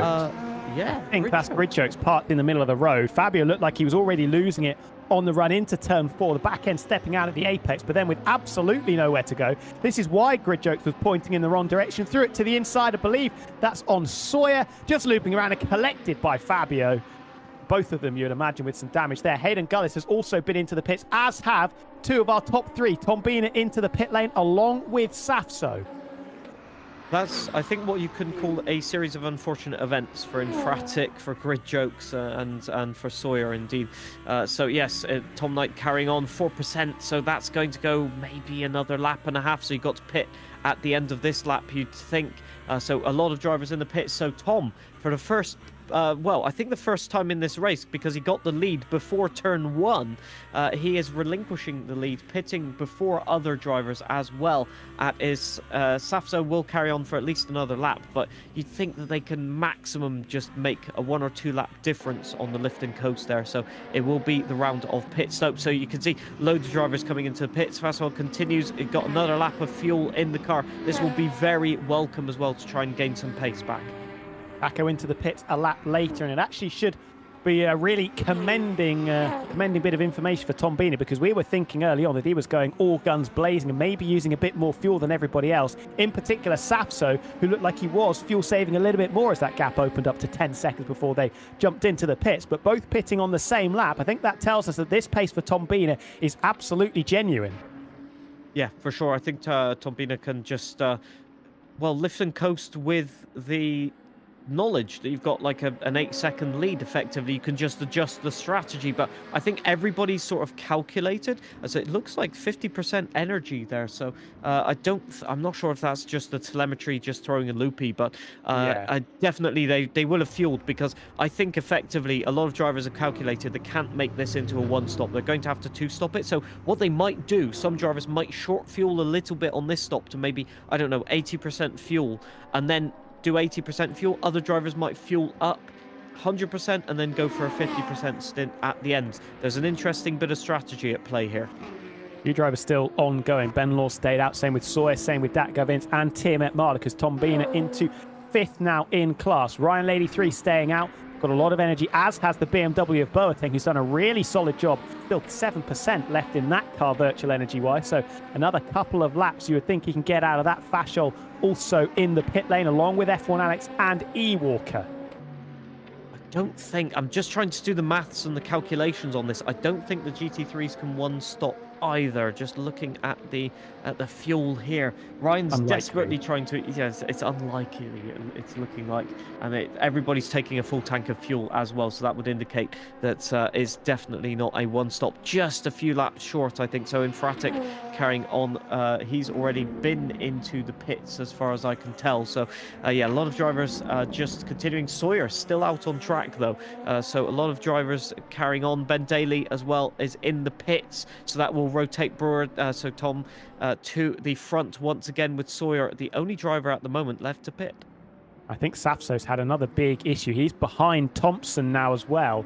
So maybe some kind of trials and tribulations have befallen our Season 1 Creator Series champion, the inaugural champion in the Creator Series universe, because Safso, through this pit stop phase, has lost about 20 seconds almost to Tombina. Maybe even, I think, close to 30 seconds, in fact. In that last lap. Yeah, he lost it all in the last lap. I'm looking at a 2:35 time on the telemetry. That is a solid, as you said, 20 seconds down on what a pit stop should be. F1 Alex with problems as well. Yellow flag out for the driver that was second in the GT3 class before the pit stops were made. Ryan Lady 3 continues to soldier on, albeit with just 1.6% of his virtual energy left. Boateng and Fimex still out there as well, though. Fimex into the pits along with Dent and Allen. Quest is running on the equivalent of fumes as Tukey with a stop go. I think that is because, and we can see it on our telemetry, he has exceeded the maximum virtual energy amount. That's not ideal at all. Yeah, there you go, 0%. You can see it there. So just a few corners short. And I tell you what, there's so many drivers leaving it to chance at the moment. Young Quest as well, 0.4%. Ryan, 0.8%. And oh, that is contact with Sawyer. That was your race leader there, just losing a bit of time. Exactly the time you don't want it to happen. So Sawyer just going for the overtake there. I think that's on Thompson, actually. I think that's Thompson actually going to the inside of Sawyer, and then Yes, an you're right. interesting little tete-a-tete there. Sawyer has actually yet to pit, although coming into the pit lane now has just lost 10-15 seconds on the previous lap, so that will hand it back over to Tom Biener with El Tacoman second, 15 seconds though back down the road compared to the former Creator Series champion. Then it's Ben Law and then Safso, who has lost, like we said, 30 seconds in this pit stop phase to Tom Biener. That is a lot, as Fimex with a stop and go penalty. Yeah, that's very unfortunate. Just, I think, just for maybe perhaps a pit stop infringement, not being on the limiter at the right moment. So Tom at the moment is looking like everything is in his favour as he takes the lead of the race as well. You'll have Sharp just going past as well. So that's El Tacoman retaking P2 in just a second. And Sawyer, I think, still in the pit box. So they're going to drop down to at least P5 here. And that is just disastrous with that time loss with the spin. Happening at the wrong moment in the race. That's just not the timing you want. You're the last person to come into the pits. You've done a great strategy, great fuel saving, and it just ends up in contact with the person you were actually racing as well before the pit stops. That is just the summit of irony, I think. Disappointment. You've got Fabio Infratic, who's not that far back and in fact is now ahead of Sawyer. So I said watch out for Fabio climbing the leaderboard. Now holding 6th position as we watch the 99 into turn 1, moving past Scotty Designs, by the way. The Mustang, the Stang, being piloted by our resident meme king, Scotty there, who's not had the best of times in the GT3 class, but very much still in the fight with a couple of drivers around there. Ryan Lady 3 stops. Still Boateng. Actually, Boateng in the pit lane now. I was going to say he's going to be running very, very close to getting that the penalty for exceeding the maximum virtual energy allowance, but he is now in the pit, so that will hand it back over to Ryan Lady 3. Fashol might come out ahead of Boateng. That could be an interesting battle for second on the road with the problems that have befallen Alex Lynham, F1 Alex, in the previous few laps. As there is Tiamat Malik, another driver with a drive-through penalty. Yeah, indeed. That is well, just a shock, I think, maybe for some contact or, again, a pit limiter infringement, as Ryan Littlemore, again, just looking as if they're commanding this race at the moment. Boateng has done great to extend the stint, but I think the pace hasn't been fast enough. Ryan kept the pace up, but just managed to save a one lap of fuel, effectively, because that was Lentz just getting caught on the inside there with, I think, Grid Jokes behind just trying to attack at the moment. So it's all kicking off at this stage. So everyone's done their pit stops. They know where they are at this point in the race. And so now the dawning and realization of where you are and how much you have to push is happening to a few drivers. And I think we're seeing some drivers push the limits perhaps a little bit too much. But that's the sort of challenge of endurance racing, isn't it? You've got to be fast, but also smooth and think about the overall picture, which is so difficult to visualize as a driver. It is really hard. Sawyer, I think, has been off the road again, now down outside of the top 10, allowing Alex Can't Drive, Dak Gavint, Kareem 7T, the pole sitter, who continues to put in a very commendable recovery up to 9th now, and then Ricky 03 10th. So something has definitely happened to Sawyer at the start of this lap. It has dropped him even further back, and that contact has seen things really unravel for a driver that was looking so strong, battling comfortably inside the top 5 before the pit stop phase. Had a bit of contact between himself and Thompson that I don't believe was his fault, with Thompson sending it to the inside of the final braking zone, the corner that we are at now, and things have just unraveled a little bit, which they can do very easily in endurance racing, can't they, John? I'm trying to figure this out at the moment. It's also a 2:35 on that opening lap. It's a 1:10 now, so it's a solid 3 or 4 seconds down on the pace it should be. So there's definitely been a mistake, but what kind of mistake? I mean, that's, again, 20 seconds lost on what it should have been, and they're significantly down as well. In fact, they're a lap down is what it says compared to Tom, so that has not gone their way at all. So the only thing I can think of is just a spin out of the pits, or just struggling for tire temperature and having to back off ludicrously slowly, effectively, to get the tires up to temperature. But I don't expect that. You know, I know the cars are difficult to drive out of the pits, but you'd think if you have one snap of oversteer, you can find a way to mitigate it a little bit. As we the lens to the inside. Oh, this is going to be a dangerous overtake on the GT3s. Will there be a BMW spun round on the exit? I don't think so, but there's definitely been some argy-bargy there, that's for sure, as the LMP2s are putting each other under pressure, and Lenz just trying to stay clear, and there's such a move there to the inside. Lenz is going to be attacked right now, and I don't actually think that is, Lenz getting attacked. It's a different yellow car, but Hayden Gullis, I believe. It is Hayden Gullis, yes, indeed. But they are absolutely under pressure, as I said.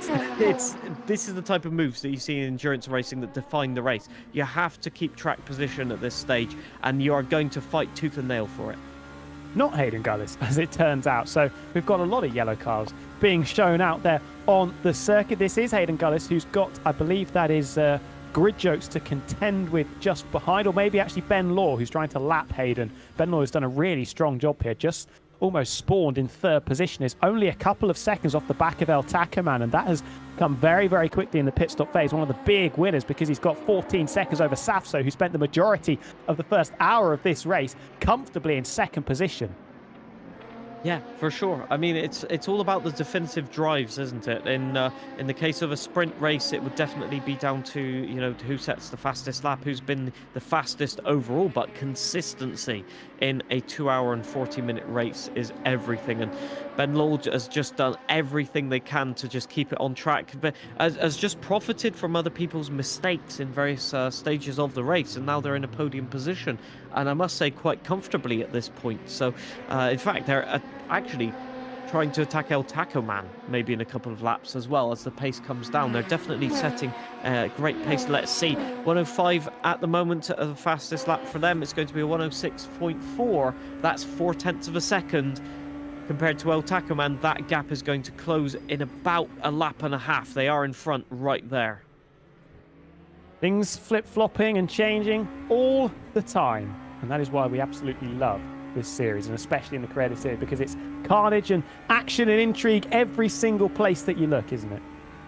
Yeah, for sure. It's all a case of management, really, and that's what is intriguing, is seeing how everybody has a different strategy, really. Some drivers will push really, really hard from the get-go, like Tom did. It's worked out. It can also not work out in certain circumstances.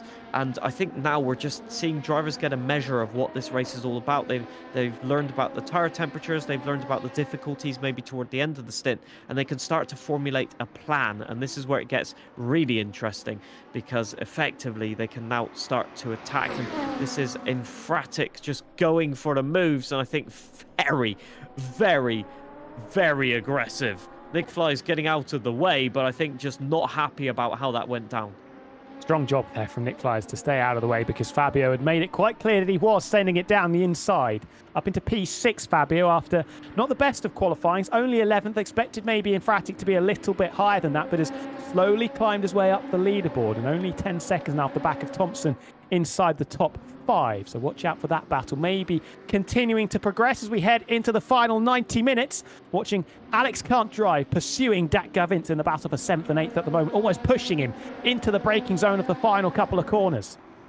Yeah, that guy Vince's pace has dropped off. You can see the last laps there, 106.8 versus 0.5. Is it going to be the same? No, same on the last lap, but they're basically, Alex Can't Drive is stuck behind that guy Vince. There will be an overtaking opportunity here, just showing a little bit in the mirror, saying, hey, I'm here, I want to overtake you. I'm just letting you know that. And that is Walker going slowly and overtaken by Nick Flies as well. So I'm not exactly sure what's happened there, but that is a change in position.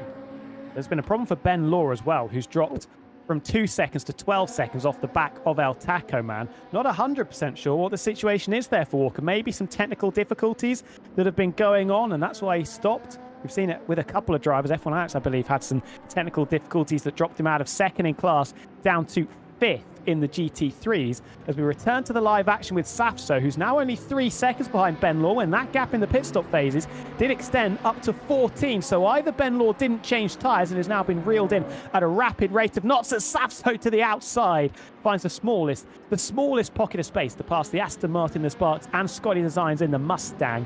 Now he's got to contend with his BMW up through turn 5, but that gap has eroded very quickly. Must have been a mistake somewhere for Ben Law. So, yeah, another specific thing as well for, well, endurance racing, let's say, is that the tyres are a lot more durable. So it is possible to two-stint a set of tyres, which is something unheard of in other motorsport categories. But effectively, you keep the tyre temperature. All of the tyres, when in the pit lane, are stone cold, effectively. There's no tyre warmers. So you have to go out on track and warm them up. You'll lose about 10 seconds in doing so over maybe 1.5 laps. But then you get the better pace if you've changed tyres. So some drivers will elect, if they're, let's say, up to speed and confident in the tyres, to just keep that set of tyres and double stint it. They do have another pit stop, so we'll have to wait and see how that pans out. But definitely it looks like if they haven't changed tyres, they might be struggling on this one. Ben Law, I think, just maybe reeling from that possibility and that maybe miscalculation, as that guy Vince still defending at the moment. But Alex Can't Drive just gets better traction out of the corner. You can see how potent that slipstream is. The LMP2 car, not really a draggy car, but it creates a big profile in the air. And there you go, alongside Alex Can't Drive, can drive to the inside, steams up the inside even, gets it done on the brakes, and that is how you do an overtake into turn 1 at Bahrain. Masterclass right there. That guy Vince will try and follow, but at the moment it looks like Alex Can't Drive has the pace. Vince happy to hand that one over very easily. Braking much earlier is the BMW of Dent. Do we get out of the way? It's a little bit tentative from all involved there. Vince will try and follow in the footsteps of Alex Can't Drive, and does. And good info in the chat as well from Bob the Shark. Most drivers didn't change tyres, Sawyer being one of the ones that did, which explains maybe the struggles early on and maybe as well the mistake, because as we know, very difficult to fire the tyres up. Sparks struggling to fire up that Aston Martin wide through the penultimate corner, and that hands 4th place on a plate to the recovering Corvette of F1 Alex, who I think did have either some technical issues or maybe a mistake coming out of the pits, because was comfortably in 2nd position before that first round of stops. Now down, well, 4th at the moment, did drop as low as 6th, I believe, at one stage. Yeah, it's been a topsy-turvy race for them, that's for sure, but there's still a possibility to regain something here, as we've got Fasol just also trying to attack Boateng as well, just up the road. There they are in the sort of yellow glowing BMW there, a sort of high-vis BMW, let's say. At least they're visible to the LMP2 cars, that's for sure. That was Grid Jokes, I think, going by as well, just flashing the lights. They're entitled to do so, but not excessively. 3 flashes is what is deemed acceptable, but you will see drivers get frustrated and flash ever so more times, as they say. As yeah, it looks like, look at that Corvette closing speed in the slipstream. The BMW is really, really fast, but on the braking, you can see the Fasol just has the confidence to close that gap. On the traction now, the Corvette will struggle a little bit. It is mid-engined. You can see the tyres sort of like complaining, especially the rear tyres. It's very aggressive on those rear tyres. The BMW has that better traction, gaining 1 car length visually right there. But in this second sector, I think Fasol can just close up. And also, look at that energy difference. About 10% energy difference between the 2 drivers, so that is huge in terms of strategy. Fasol basically needs to overtake and get a move on to offset that at this point. Yeah, Boateng came in a couple of laps later, did a really good job of saving in that early stint, and despite being 24 seconds off the back of the leader in class, Ryan Leahy 3, got himself into 2nd position ahead of Fashol and ahead of the other Corvette of F1 Alex, in a really strong spot as both the LMP2s trying to find a way through. That's Hayden Gullis, the 2nd car in that, trying to chase after, I believe it is Sawyer in front. That's the battle for 11th and 12th as they cascade through the traffic, and they do get past the 2 GT3s without too much cause for concern, I think is the best way to describe it. Hayden Gullis renewing the spoils. This will be, remember, there was a big bit of contact between these two about half an hour or so ago before the first round of stops down the main straight. If you remember back that far, it's not actually Hayden Gullis. It is, or is it Hayden Gullis? It's 2 yellow cars that are very close together. Hayden and Lenz is the order of those. So Hayden, the first of the yellow cars, as you say. So this is on board at the moment. with Lens right there. And he's just trying to attack at the moment. It's so tricky to get the move done, and you just have to sit there patiently. And I think what's happening with the LMP2 cars is through the second sector, they're just getting that dirty air. The second sector is very bumpy as well because it's sort of the joining point between two layouts of the circuits, and so you've got that little bit of a ripple bump where maybe the track surface hasn't been renewed at the same time, and it can be so difficult. Sawyer there just trying to gain a little bit more pace back and do anything to effectively just stay in the hunt here of a top 10, but they've got a lot of work to do. The pace is still there, however. Slides past Riccio 3, and the problem we've got with Lens the Goat and Hayden Gullis is they're both in the same livery, and they're both car number 9, and that is why there are some confusions going on with those two, struggling to identify which driver is which. As this is now Hayden Gullis, currently in position number 12, and he's 20 seconds off the back of Riccio 3, but has got a car behind to deal with that is not for position. Yep. I think the car behind may be just saving fuel. That's a car 64. So that's El Taco Man, P2 at the moment. So El Taco Man's had a bad last lap, a 107.5, so stuck behind Hayden. Hayden had a 106.3 on that lap. So definitely some just holding up going on there. They're not necessarily supposed to get out of the way. In theory, you should be able to just get the move done on a slower car that's a lap down. But, it's not like in Formula 1 where you get the blue flags every single corner of the lap. You're just expected to have more pace at that point. And Benlow under pressure at the moment. Benjamin Hearns, so that's Safso on the attack. And you can see the lap's the same, but that's just because Safso is stuck behind. And you should say that they've got a little bit more pace at this stage. They've shown it throughout the race. So Benlow, once again, just not doing well with the tyres. That's all I can think at the moment. Yeah, Safso getting balked here behind the second BMW that Law was able to slide on past. Safso should get past both of these on the run out of the chicane, though has to use all of the track on the right-hand side to keep his foot in it and keep Ben Law in front, keep tabs on the man that currently holds third position. These two beers behind are going to go into combat. Are they into the penultimate corner? No, they aren't. Secondary one happy to sit behind. But Safso has got back on the horse. He had a tricky 10-minute period or so where he lost a lot of time to Tom Biener, but not just Tom Biener, to El Tacaman, Andy Sharp as well, but still romping along in position number 4 and a podium looking more and more likely by the lap as he closes up towards Ben Law in that battle between two people, two namesakes, Ben Law versus Ben Hurd. Safso chasing after him. Yeah, for sure, and those overtakes were indeed very crucial there as well for the GT3 category because they were overtaking Ryan Littlemore, and that's an incident with TK. That's that guy Vince just clipping TK there and having a battle with Karim as well, just trying to defend there. So Tom Knight just getting caught up in that one needlessly, but Karim under pressure, it must be said.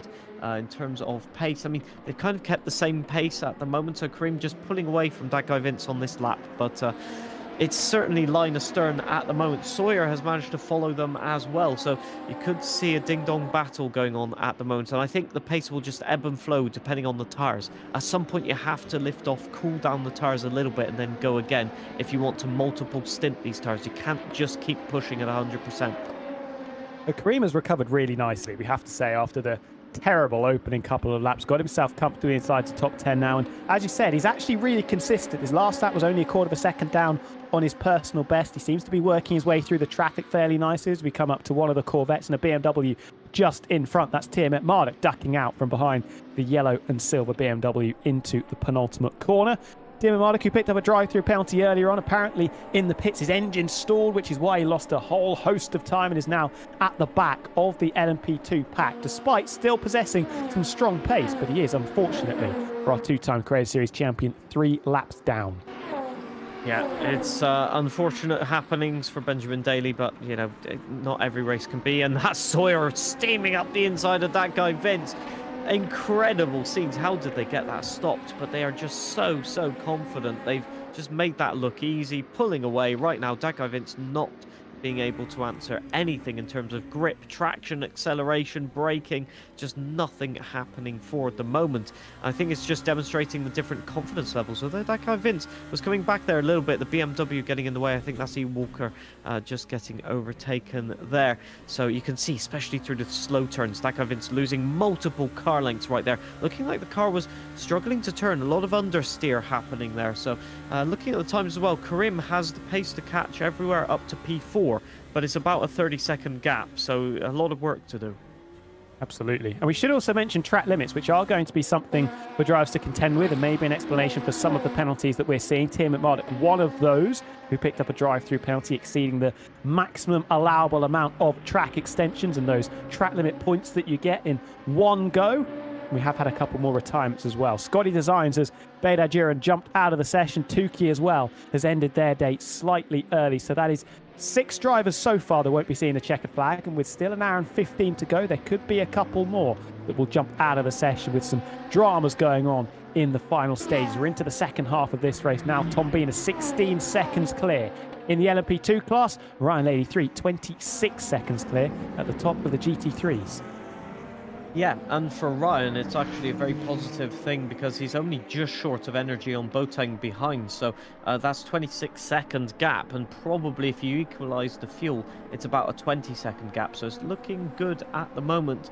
Tom, in terms of pace as well, is just about matching the cars behind. I would say the Otakaman's going a little bit faster, the gap down to 16 seconds. So I think Tom's just managing the pace in this race at the moment, as Fashol and Boateng still at it for that P2 at the moment. They're just locked in battle, and I tell you what, that's helping Ryan to pull away just a bit on that last lap by the tune of about 0.8 of a second, actually. So it just looks like Ryan is finding an excess of confidence right now that other drivers can't find. And if there was one driver that I thought could find it, it would be Ryan. So I'm not surprised by that, let's say.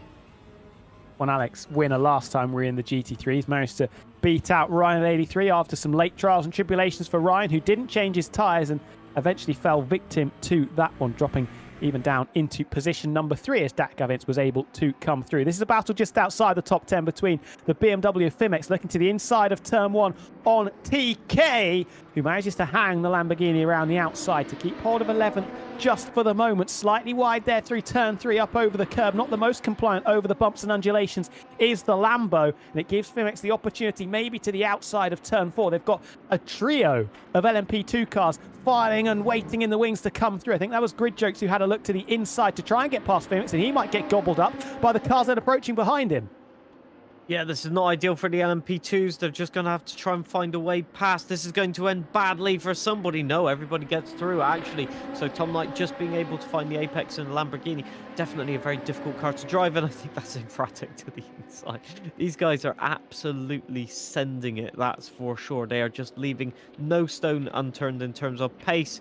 I thought Tom Knight was about to get overtaken again into the braking zone, but yeah, definitely. I think the Lamborghini's struggling just purely on tyres. It just looks like it's a little bit lethargic, especially in the low-speed turns of the Sector 2 chicane. So, yeah, a bit unfortunate, but Tom has not put a foot wrong this race, I don't think. So, certainly the driver not the one to complain about in that one. Absolutely bulletproof. And Kareem 70, I think, has had a problem as well. Has dropped back behind. No, it's actually Sawyer that's dropped down. And this is Hayden Gullis into turn 4. Locking the fronts, locking the rears, and sliding off the road backwards. Trying the reverse entry drift, and it's not the first time Hayden's found himself off the circuit. But yes, it's Sawyer that's made the mistake. Had got past Kareem 70 on the previous lap through the chicane, but has now fallen behind Vince and is 7 seconds now off the back of Kareem. Yeah, you got to... Well, I mean, if you're Kareem, you've got to just refocus and go for it, really. You know, he was closing the gap down, sadly. It's not turned out that way for the moment, but the pace is still there. And I think just for Kareem, it's the case of when you're used to more of a sprint race type format, you're just used to going flat out, and usually having at least a safety car to sort of regroup the pack a little bit to reset the pace. But when it's an endurance race and you get into sort of a rhythm, the danger is that if something changes, you don't adjust your rhythm to it, and then you're overdriving the car or ending up spinning or going wide. And yeah, that is the danger, as they say. So yeah, bit unfortunate, but Ben Law is still under pressure there from Safso, as you just saw, and Nick Flies is looking to get the overtake on Jakey at the moment, and that BMW is looking a little bit more tentative out of the corners now, and the McLaren may be coming on song. Yeah, Jake Dent has had a quiet one, but a really efficient one. Climbed the leaderboard into position number 6, but under the cosh now for the first time in a little while. 32 seconds off the back of Sparks. The BMW recalcitrant through the final braking zone, and that is allowing, as I thought, yes, the LMP2 does dive out to the middle of the circuit to get past. It allowed Nick Flies to get a bit of an overlap, but good power and good traction and a good exit from Dent, getting him back ahead of Flies on the exit. But I don't think this battle is one and done, as pulling over to the middle comes Nick Flies, who's going to be braver under brakes. The McLaren can be a bit lively in the lower gears, in particular through first, but he rotates it nicely and does displace Jake Dent. That is 6th place handed over to Nick Flies now, and that is a really strong drive from the McLaren. The lead McLaren we've got, the other two have had some major trials and tribulations. We saw William Salou with a penalty early on. This battle not done yet, though. Again into turn 4, little bit of side-to-side contact, but Flies hold it around the outside. Jake Dent not going to give this one up without a serious fight to get 6th place back, pushing the McLaren through turn 6 as they bump and undulate over the curves. The McLaren not particularly conducive to that part of the circuit, but he does fly through the chicane, carries a good amount of speed, and can now, hopefully for his sake, be a little bit more comfortable into the final braking zone. But another good run. That BMW looking hooked up and looking pretty speedy in a straight line compared to the Macca. I think there's been an incident for Ben Law here as well. What has gone on? I think we're just about to see this. So what has happened? Ben Law in front there, as you could see, and this is Saf. So, so Ben's lost it on the brakes there. What an interesting scenario. I don't think they were over the curb, but I think the tires have just let go, or they've just locked the rear and not been able to unlock it. Round they go. They've lost 2 positions. They are down to P5, as you can see on the leaderboard, and they've lost a solid 10 seconds there.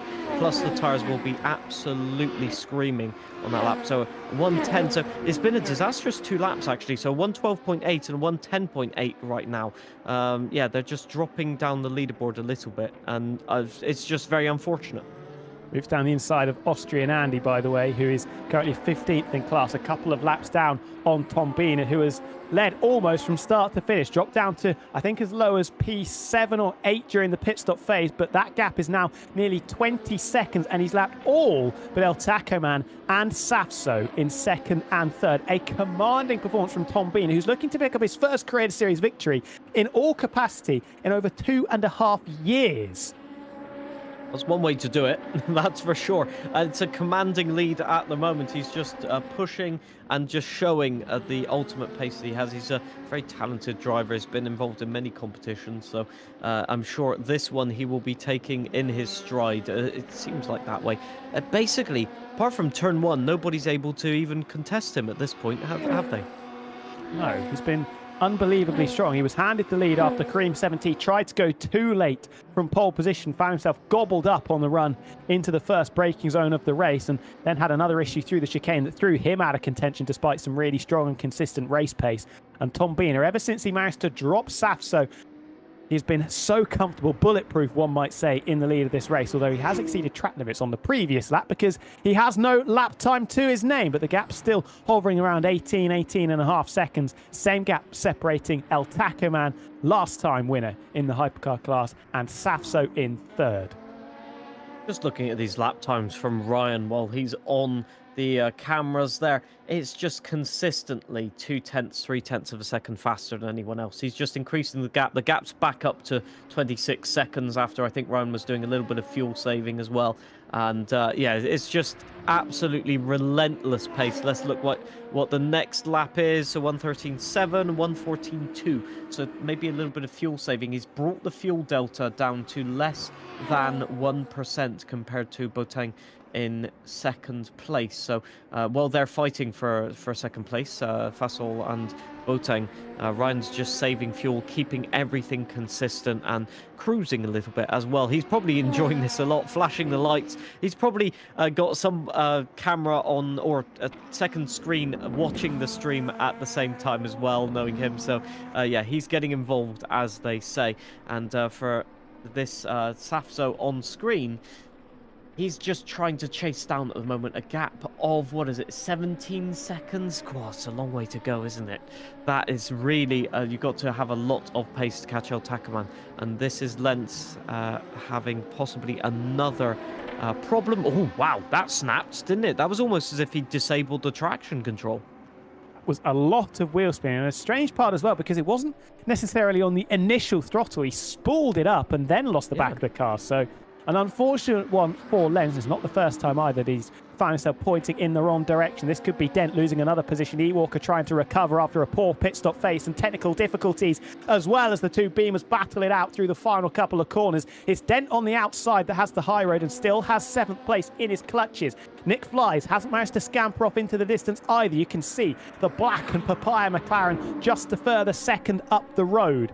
As Dent hovering in the middle of the track. Which way does Ewalker wants to go? He chooses the left-hand side, but doesn't fancy it under braking. Trying to set this one up for the cutback.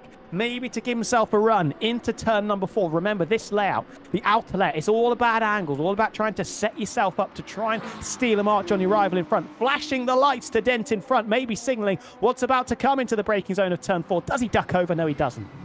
Nope, no position to be found there. Although the BMW wide in front, they will be able to get the switchback. Walker to the outside. Dent can't defend it. They've got the overspeed. Will they be able to slam the door shut? No, not quite. Dent just really steams it in there on the brakes. And they found the traction as well. It's really bumpy on the inside of that chicane. So Walker has to relent there and try again another day, as they say. I think really for Walker, it's quite a frustrating race. If you look at the leaderboard there, they were battling with Sparks, who's about 37 seconds up the road to this battle at the moment, so a huge amount of time lost. But Walker's pace is definitely good, but Dent just doing what they need to defend. It's not ideal to be able to go for an overtake on the same car. You ideally want some car offset where you can find a difference in speed around the track. So BMW versus BMW is not going to be an easy one, especially when it's fixed setup and there's very limited amount that you can do to try and tweak the car to maybe find yourself an advantage. This is returning to the battle for 2nd place in class. Fashol, half a second off the back of Boateng. BMW versus Corvette, the two strongest cars we've seen. A little bit tentative there. Boateng into the braking zone. Maybe thought that the Corvette behind was going to try and send it to the inside, throw a move to the inside of turn 1. It actually gets a strong exit and can just push that Corvette a little bit further away from the back of the Beamer on the run into the next heavy-ish braking zone of turn number 4. And not a regulation overtaking point, this one, just because you're trying to set the run up through turns 5 and up towards the chicane in the middle sector. I think really the Corvettes are the disadvantage here. You can get so much speed on the apex, as you can see right now, but the Beamer just pulls away. Look at that, 2 car lengths. And by the time you've closed that gap, it's time for another braking zone. So the Corvette, great for defense, where you can carry that speed in and create a gap. But when you're trying to attack, and your biggest strength is where the other car can just hold you up, that's really a recipe for getting caught. And whoa, that was a huge late braking move from Davide, just trying to destabilize Boateng, I think, but it didn't work at all. Boateng just rock steady at this point and giving absolutely nothing. Look at the run here, though, as he closes the gap under 0.2 of a second now. This is surely the opportunity, but no, lifting off into turn 1. Still happy to sit and watch and play the spectators game. Again, the BMW not particularly easy to work through turn 1 there, but gets a really good exit. Much better traction than the Corvette. Front engine versus mid-engine cars, let's not forget. And it's just starting to see the differences between those two different configurations. Good straight line speed again for the Corvette coming up towards turn 4, but can't get that overlap and can't make the move work. It's argy-bargy as well between Walker and Dent as well. They're just, I've seen the nameplate swap twice on this lap, so they've definitely had an overtaking maneuver. So we're going to have to keep track of 2 battles at the moment. Fashol and Boateng, 0.2 of a second. These two in the BMWs, less than 1/10 of a second right now. It's Walker defending at the moment on the inside. Dent round the outside, and it's not going to happen on that last turn, or last a big turn, as they approach again the start-finish straight. And well, Dent has actually been left in the dust on this one, so it's all about picking where to overtake. Walker, I think, might start to ebb away here, as that battle had been raging since Sector 1 on this lap. So I think it's just the case that Walker found a way past, was defending briefly, and now it's up to Dent to try and keep with him. as look at that as well. Fasol just closing the gap as well, but still 0.2 of a second. And it looks like they might have made a little bit. No, they're still line astern, as they say. This is incredible racing, it must be said. It's interesting if we look at the virtual energy status as well, because Davide Fascio with considerably less. We said that it was around 10% about half an hour, 45 minutes ago. That margin's still fairly similar compared to Ryan Leahy 3 as well. There's a significant disadvantage for Fascio. There are a couple of drivers in worse positions, notably Sparks, who's down at 22% at the moment in the Aston Martin, that has been quite thirsty on virtual energy. But if we're looking at the strategy, we've got just over an hour to go. Should be a fairly standard one more stop, John, or can any of these GT3 drivers in particular try and extend what they've got left to get to the end? No, the answer is no. All of them running 50%, well, less than 50% fuel. So it's got drive through for Young Quest, again track limits I think there, just everybody trying to push the limits. And indeed it's so easy at Bahrain where there's a little bit of dust on the curbs where if you just start drifting wide you just get no grip whatsoever. Looking at the virtual energy, it's an easy one stop, but there's no way that you can do a 0 stop from here. So yeah, you've got at least one pit stop for both car classes at the moment. And this is Nick Flies just getting overtaken by some LMP2 cars, and I'm thinking that is one of them that might loop it round. No, indeed, Nick Flies just trying to get out of the way on that one, as well as Fasol's really close here into turn 4. Look at that, practically pushing the BMW around. I think really Boateng just trying to ease the pace a little bit. Let's look at the gaps. I mean, they've lost another seconds to Ryan Littlemore, so this is not helping them. I don't think they're concerned about that. The only way that Ryan loses this race is a bad pit stop or indeed some sort of incident. So they're in their own battle at the moment, but it is allowing other drivers to close up a little bit. F1 Alex is gaining some time at this point. He's lapping at least 0.5 of a second faster than these two every single lap as far as I can tell. So this might get spicy. It's still 14 seconds back down the road, and we'll have to come into the pits earlier as well. 3% less energy compared to Fasciol and 12% less energy compared to Boateng, who's been very, very conservative with that virtual energy. He's done a good job of saving it in that BMW, which could maybe give him some flexibility when we come into the closing stages, because we are in the final hour, everybody. 59 minutes and 27 seconds to go, with Tom Biener 21 seconds clear at the top end of the LMP2 class, and Ryan Leahy 3 27 seconds clear out into the sunshine, or the night sky, we should say, at Bahrain, of this battle we're watching at now. Is this the time? It's been 4 or 5 laps coming, but Fasol again just sits behind, unable to slide it to the inside. Yeah, just the closing speed is insane for that Corvette. They're just so frustrated in this second sector. They've got at least 0.5 of a second in terms of car advantage here. And then the BMW, just on that traction zone, is able to pull that car length back. So for Boateng, unless they make a mistake, they are clear in this one, as I think that's Thompson as well. Just going for the overtakes should be relatively easy. They're boxing out Boateng a little bit, so this could give Fasciol the, well, half a car length perhaps. Yeah, about half a car length compared to the last lap there, and maybe even get some slipstream from the LMP2. I'd definitely consider doing that, as you might get a little bit of overspeed, but it looks like Fasciol might have an opportunity just a car length too far back. It's incredibly close, and how close he's able to get, but just no cigar at this point, as that was emphatic just late on the brakes, and I think just outbraking themselves maybe by half a car length. Just trying to weave his way through the battling GT3s. Kareem 17 brings out a yellow flag, drops behind Sawyer, dropping a lot of time. Pole sitter in trouble again through the final couple of corners. Clearly had a bit of a malady, looping it round. Perhaps maybe some contact in there, was pretty close with Alex Can't Drive. Oh, wow, look at that traffic into the final braking zone. Surely somebody comes across a sides down the inside of the Aston Martin of Sparks. And yeah, contact sending him round the wrong way. Eventually 360 degrees after the second attempt to spin it back round. And that is the pole sitter back on the road, but with his tail between his legs again, falling down to 10th. Now, conventionally, you'd say that's the fault of the GT3 driver, but as in multi-class rules, it's for the LMP2 to overtake correctly, and so it is technically the LMP2's fault there for Kareem. So it's a different rule set to get adjusted to, and it can take a bit of working in terms of just remembering it in the high emotional events of a race. So yeah, unfortunate there, and it's just another bad day at the office for Kareem. I think they've demonstrated great pace, but they've got to do it all over again. They just caught that battle, and now they're 6 seconds behind. So yeah, unfortunate, but that guy Vince just continuing on for the moment. They're quite happy down in P7.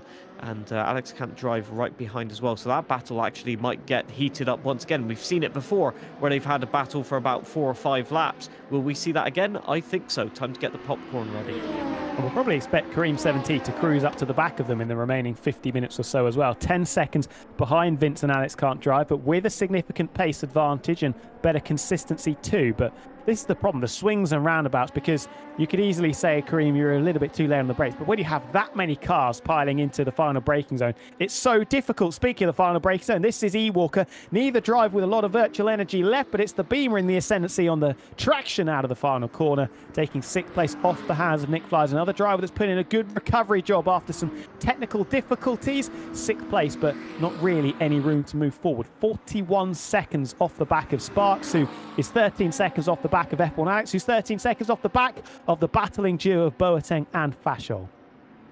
Yep, looking at the energy, it's looking like within the next 3 laps, Sparks will have to pit. I'm guessing in the next 2 laps just to be safe, but it depends on exactly where they are in track. So I'll say probably between 2-3 laps. Oh, hello! This is the Corvette alongside Boateng under severe pressure right now. Fashol surely has to make this stick, otherwise it won't work at all. There's a LMP2 car going up the inside as well. They've kept it side by side, surely on throttle. Can the BMW still get that traction? Yes. But the Corvette has the rotation speed up the inside. Boateng, wow, Fashol keeps it into the chicane. I can't believe it. I thought they were about to make contact. Spinning nearly goes. Boateng has to relent, and that means the Corvette of Fashol is up into P2. Will they be able to get away?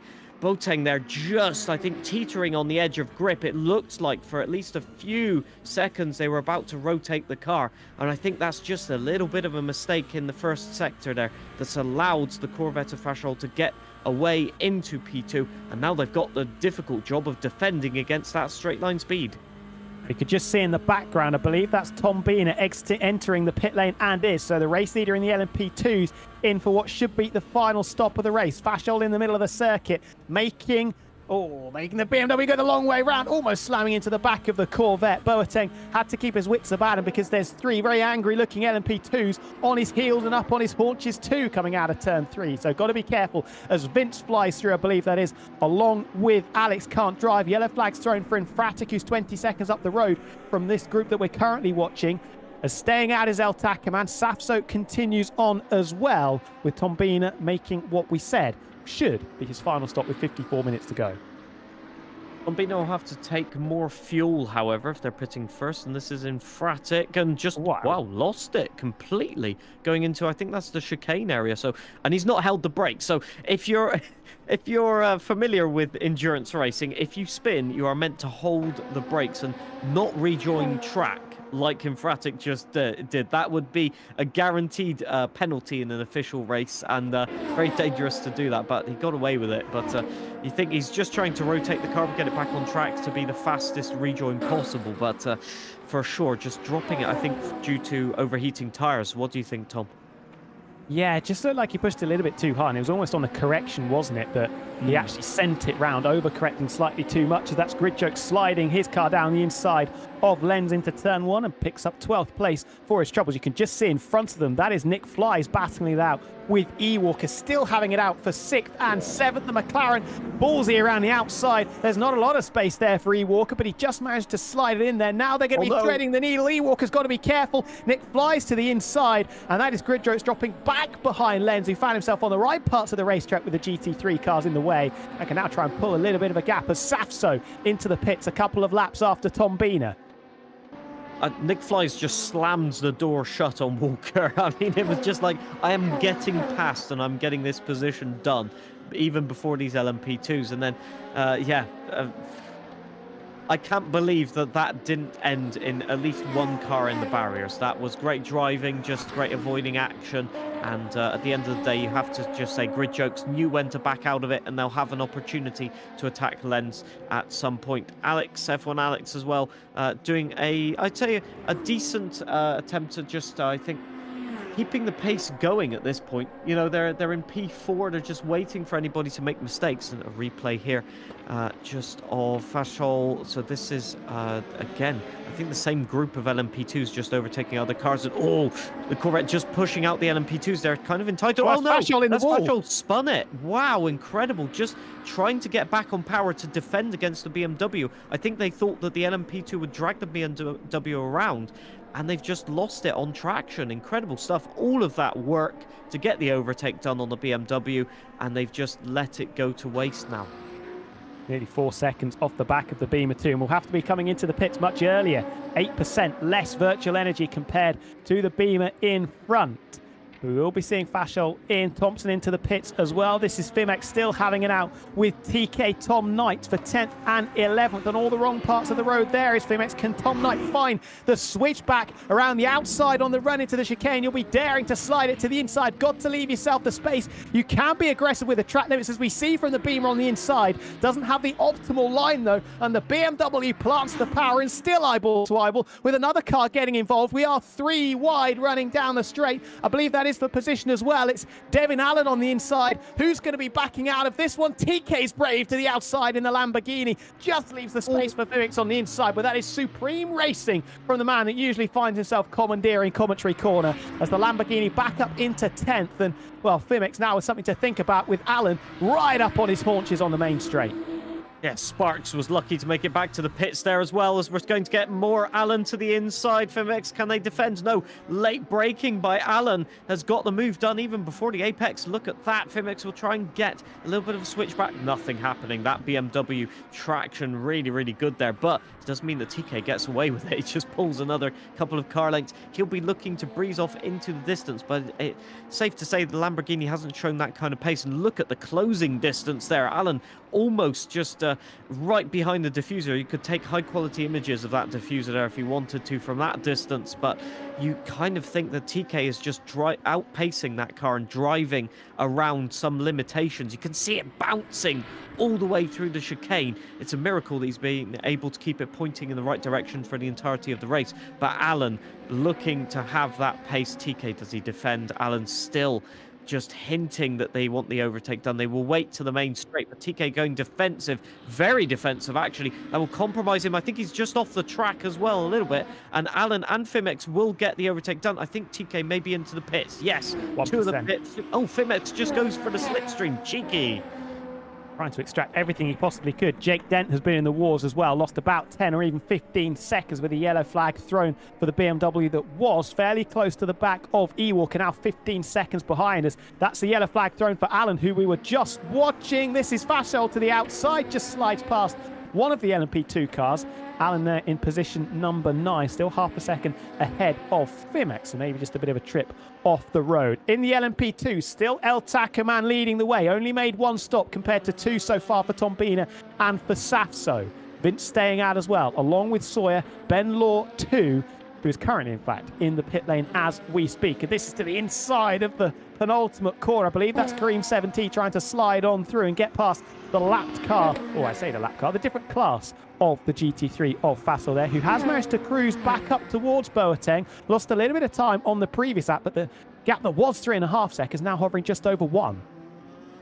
Oh, the BMW's just tapped him just on the brakes. The LMP2 car was not very, let's say, committed on the brakes, and I think just Boateng getting caught up by that. Karim goes round, and I must say that was just, I think, just a miscommunication. So Karim late on the brakes. I think Boateng has actually outbroken themselves. No.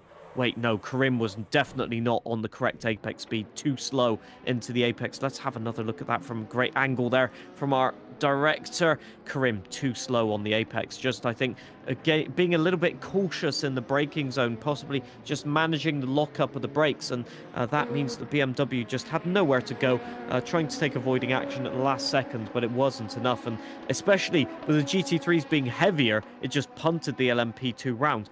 I will take the opportunity to point out the fact I don't think Karim is aware of the fact that the GT3 cars actually have priority of the racing line, as that's multiple times that he's just steamed up the inside on the apex effectively.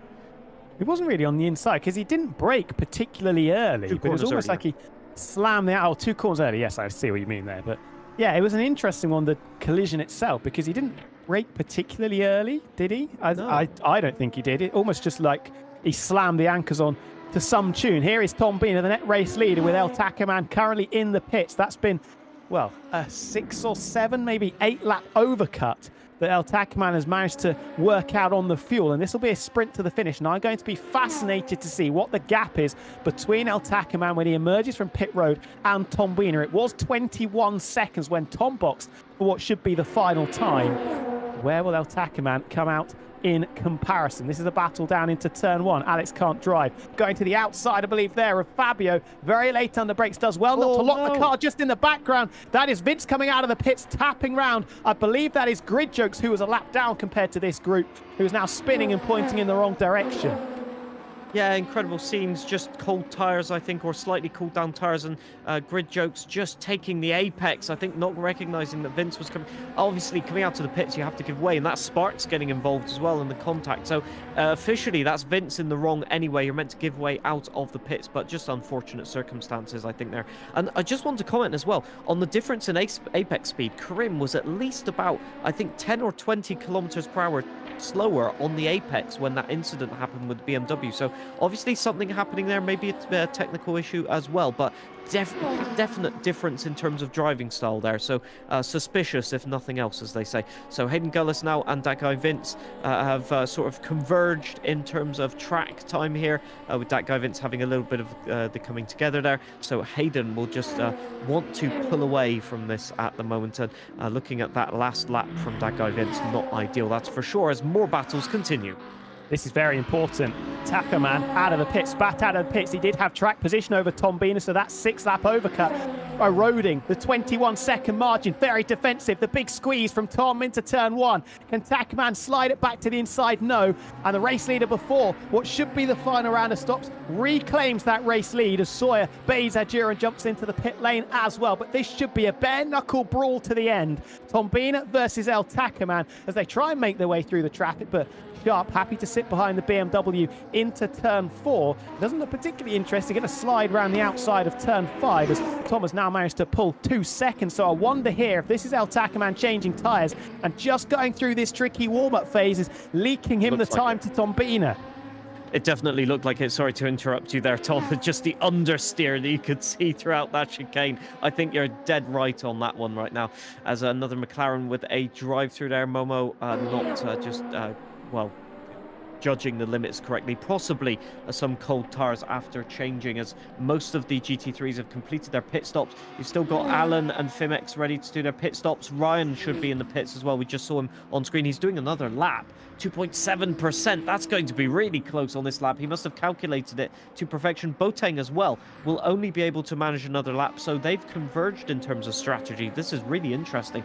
Ryan conserving a lot of fuel there. The gap's still 38 seconds. I tell you what, this has been an electric middle stint from Ryan. He has just pulled away and saved more fuel than Boateng as well, although Boateng has been fighting with Fasol, who will have about a 5 to 6% energy deficiency on that last stint, which will be interesting unless he short fuels, as we see Boateng in the pits right now as well. So this is crucial for P2 in GT3. I will say also what a difference in strategy between Tom in P1 LMP2 compared to everyone else. He did short fuel that second stint to get a little bit more pace. Whether it'll pay off or not as the gap increases to 4 seconds, we'll have to wait and see.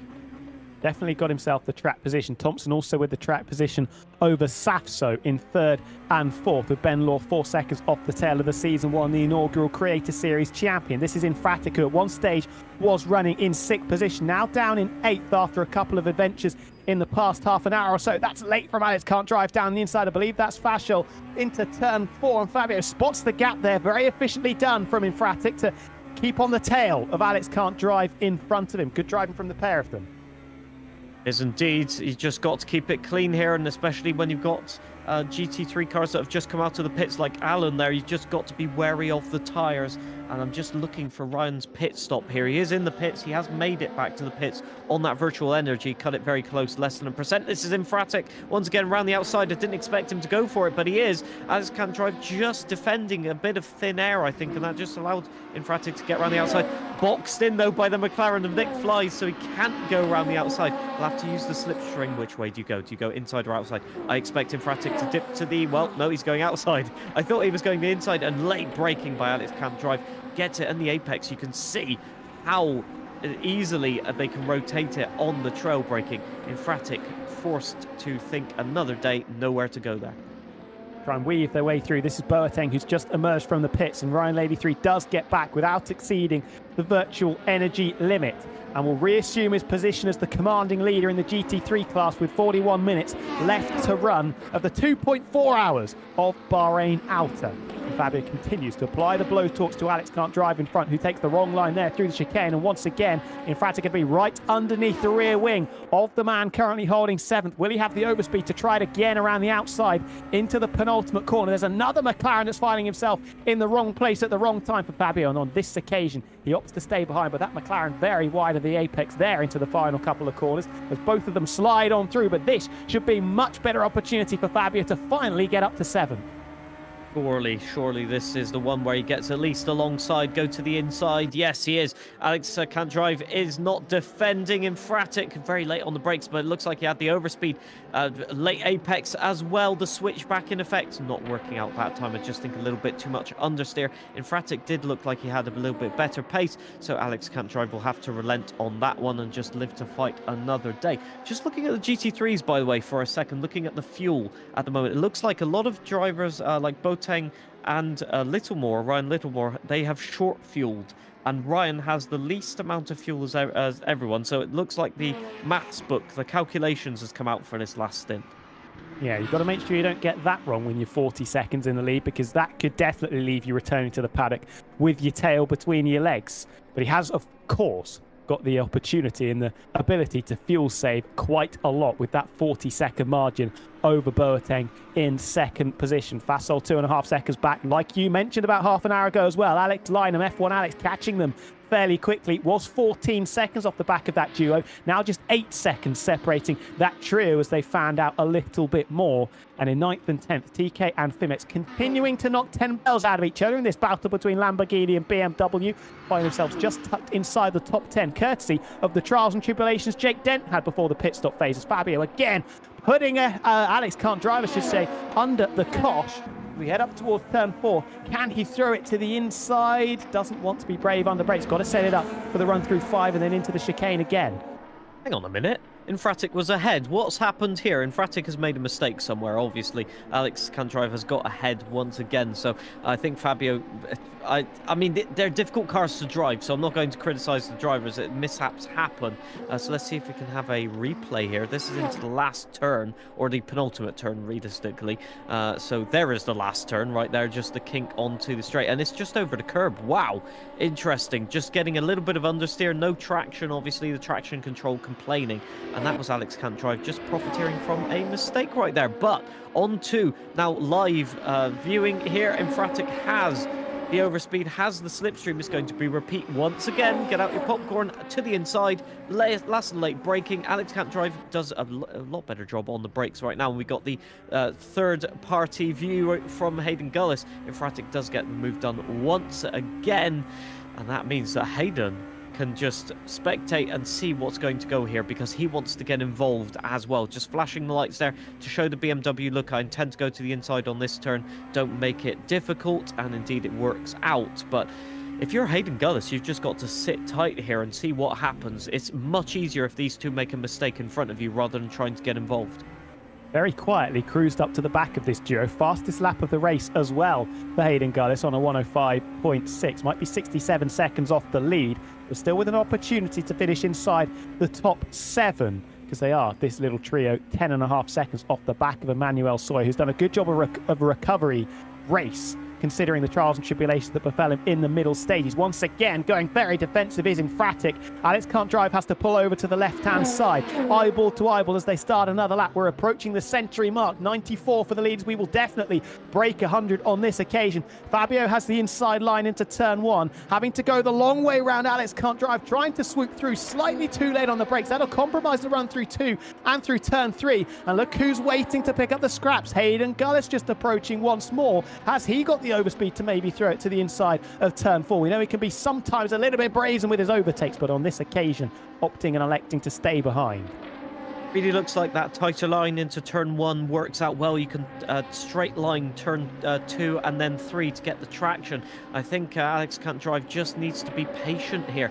Definitely got the better speed and low speed stuff, so you've just got to try and stay as close as possible. That slipstream is in good effect. You can see Ryan there just cruising up ahead. He'll be wanting to get out of the way of this trio that's fighting at the moment. So Fabio under pressure. You can see how late he chucks it into the penultimate turn, and that has really cost him on the exit once again. So Alex Can't Drive will have a good slipstream. Hayden Gullis got the best exit out of everybody there, and I tell you what, Hayden might actually be the one attacking. Yeah, they all go defensive. All three of them are looking to get the move done, and Ryan will be caught on the apex here. This is dangerous for the GT3 leader. He goes wide. He doesn't want anything to do with it. Hayden just flashing lights as well, trying to distract. Nothing happened so far, but this is heating up to boiling point. As they continue to thread their way through the traffic. Sparks now the driver they have to contend with. Emphatic is through. Alex Can't Drive to the inside. Hayden will just have to wait, and in fact Sparks does get out of the hot seat and get out of the way. Allow the LMP2s to file on through, but with a really good run, they're up towards the chicane. Does Hayden maybe think about it? Not quite with a big enough overlap to charge down the inside, as Fabio's been given a little bit of breathing room as they file through the traffic. Out in front in this class, Tom Bina is now 12 seconds clear of El Tacman, who's gone through that warm-up phase and conceded quite a lot of time. Then it's Thompson in third, with Safsto trying to bear down on him. They're almost exactly the same lap times on the previous tour, 1,000th of a second between them. This time it's Alex Can't Drive's turn to go slightly wide through the final couple of corners. Hayden Gullis closing, but they're all converging on each other because there's a double slipstream, and Fabio could be a little bit vulnerable here depending on what he does into turn 1, but Hayden happy to sit behind again. And will we see that tighter line to try and keep them close as they possibly can and give them that catapult exit, the slingshot exit through turns 2, 3 and up towards 4. I'd love to have some fuel data on these guys as well, because it could be that someone is lifting and coasting, trying to save a little bit while battling. It's not the ideal perspective, but yeah, for sure. I mean, I think that's Grid Jokes in the background as well, who have a spectate. Oh, Hayden Gullis to the inside here, just showing the nose a little bit. Alex Can't Drive just has to adjust into there. That's going to put him offline here. Hayden will have a better exit. It's allowing Emphatic to get away as well. Look at that, 5 car lengths between them now. Hayden to the inside will just block off any defensive move that Alex Can't Drive can do. Will they close off? Looks like Hayden could shut the door, but he just goes defensive. This will compromise them again onto the main straight, and Fabio's just saying thank you ever so much, you're making this easy for me. But it looks like Hayden has the confidence and indeed the consistency at this time during the race, and Alex Can't Drive just doesn't have that drive out of the final corner. So Hayden versus Emphatic, it's looking like at the front of this train. It is, and it does look like Hayden has a small but not insignificant pace advantage over both of these two cars. He now finds himself in between. Remember, like we said, does have the fastest lap of the race. So the outright performance is definitely there from Gullis, who's very brave under brakes into turn 4. Almost runs into the back of Fabio, and that can be a little bit tense and a little bit tetchy when you do outbrake yourself, because you need to remember no ABS to save you. Looking really racy here up towards the chicane. Won't throw it to the inside, but just making his intentions clear. Hayden Gullis is hustling this car and hustling it to some tune. Most definitely. You can see how nervous it is on the apex. Very sort of skittish almost on the rear tires. I definitely think those rear tires are overheating, but is everybody's tires overheating? I think so. Oh, that is TK getting out of the way. Emphatic had to back off a little bit. That will give a tiny little bit of slipstream advantage. Still the gap about 4 car lengths there, so not close enough this lap, but is definitely increasing the pressure on Infratic right now, and Alex Can't Drive is just getting dropped a little bit. Crucially, Infratic will get by, and that is, I think, Fimex, yes, in the BMW, just trying to get out of the way, but, you know, he's entitled to the apex. Hayden will have to just a reprieve at the moment, and that's given a little bit of reprieve once again to Infratic. He's getting lucky, but at some point he's going to have to defend, as Hayden still has the utmost in terms of pace.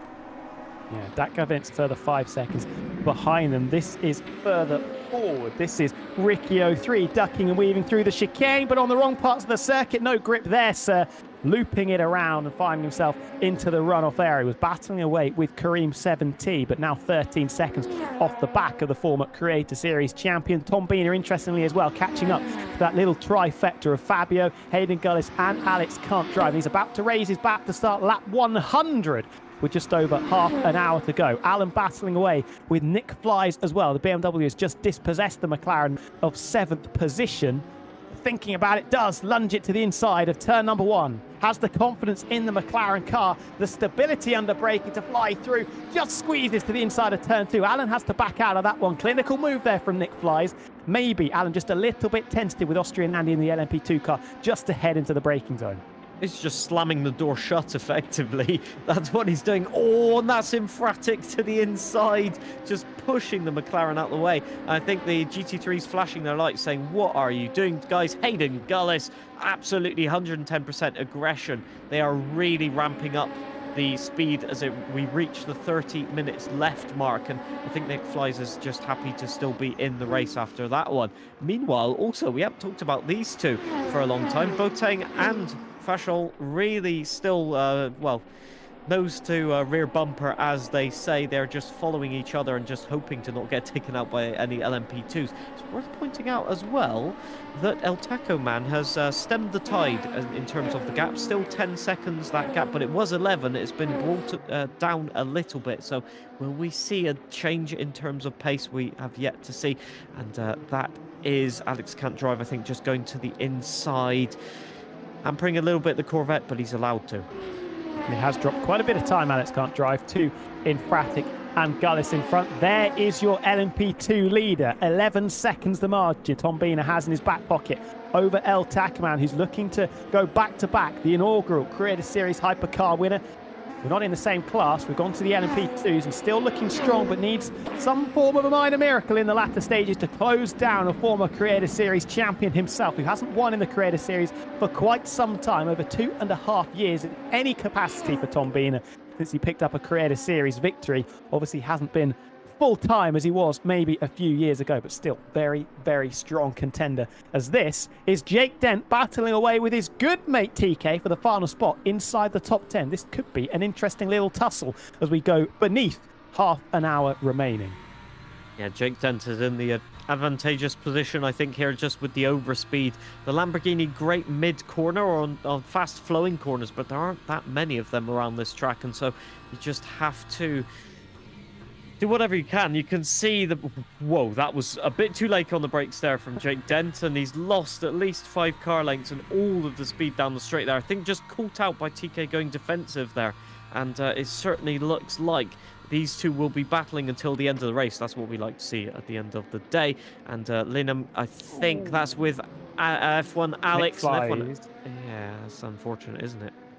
Yeah, to the inside, and that Corvette we know is a bit lively at the back. That was Nick Flies, who's dropped back behind Devin Allen in that battle for 7th and 8th in the GT3 class. Alex tried to slide it to the inside, found the door being closed in his face. It's the best way to put it there, and looping it round. And that will cool any chances of finishing on the podium, because as Sparks picks up a drive-through penalty for what I can only imagine is corner cutting, that could bring him into the equation with E. Walker Allen and Nick Fliesby. Alex Lynham was catching Boateng and Fassel pretty quickly, but now 15 seconds back.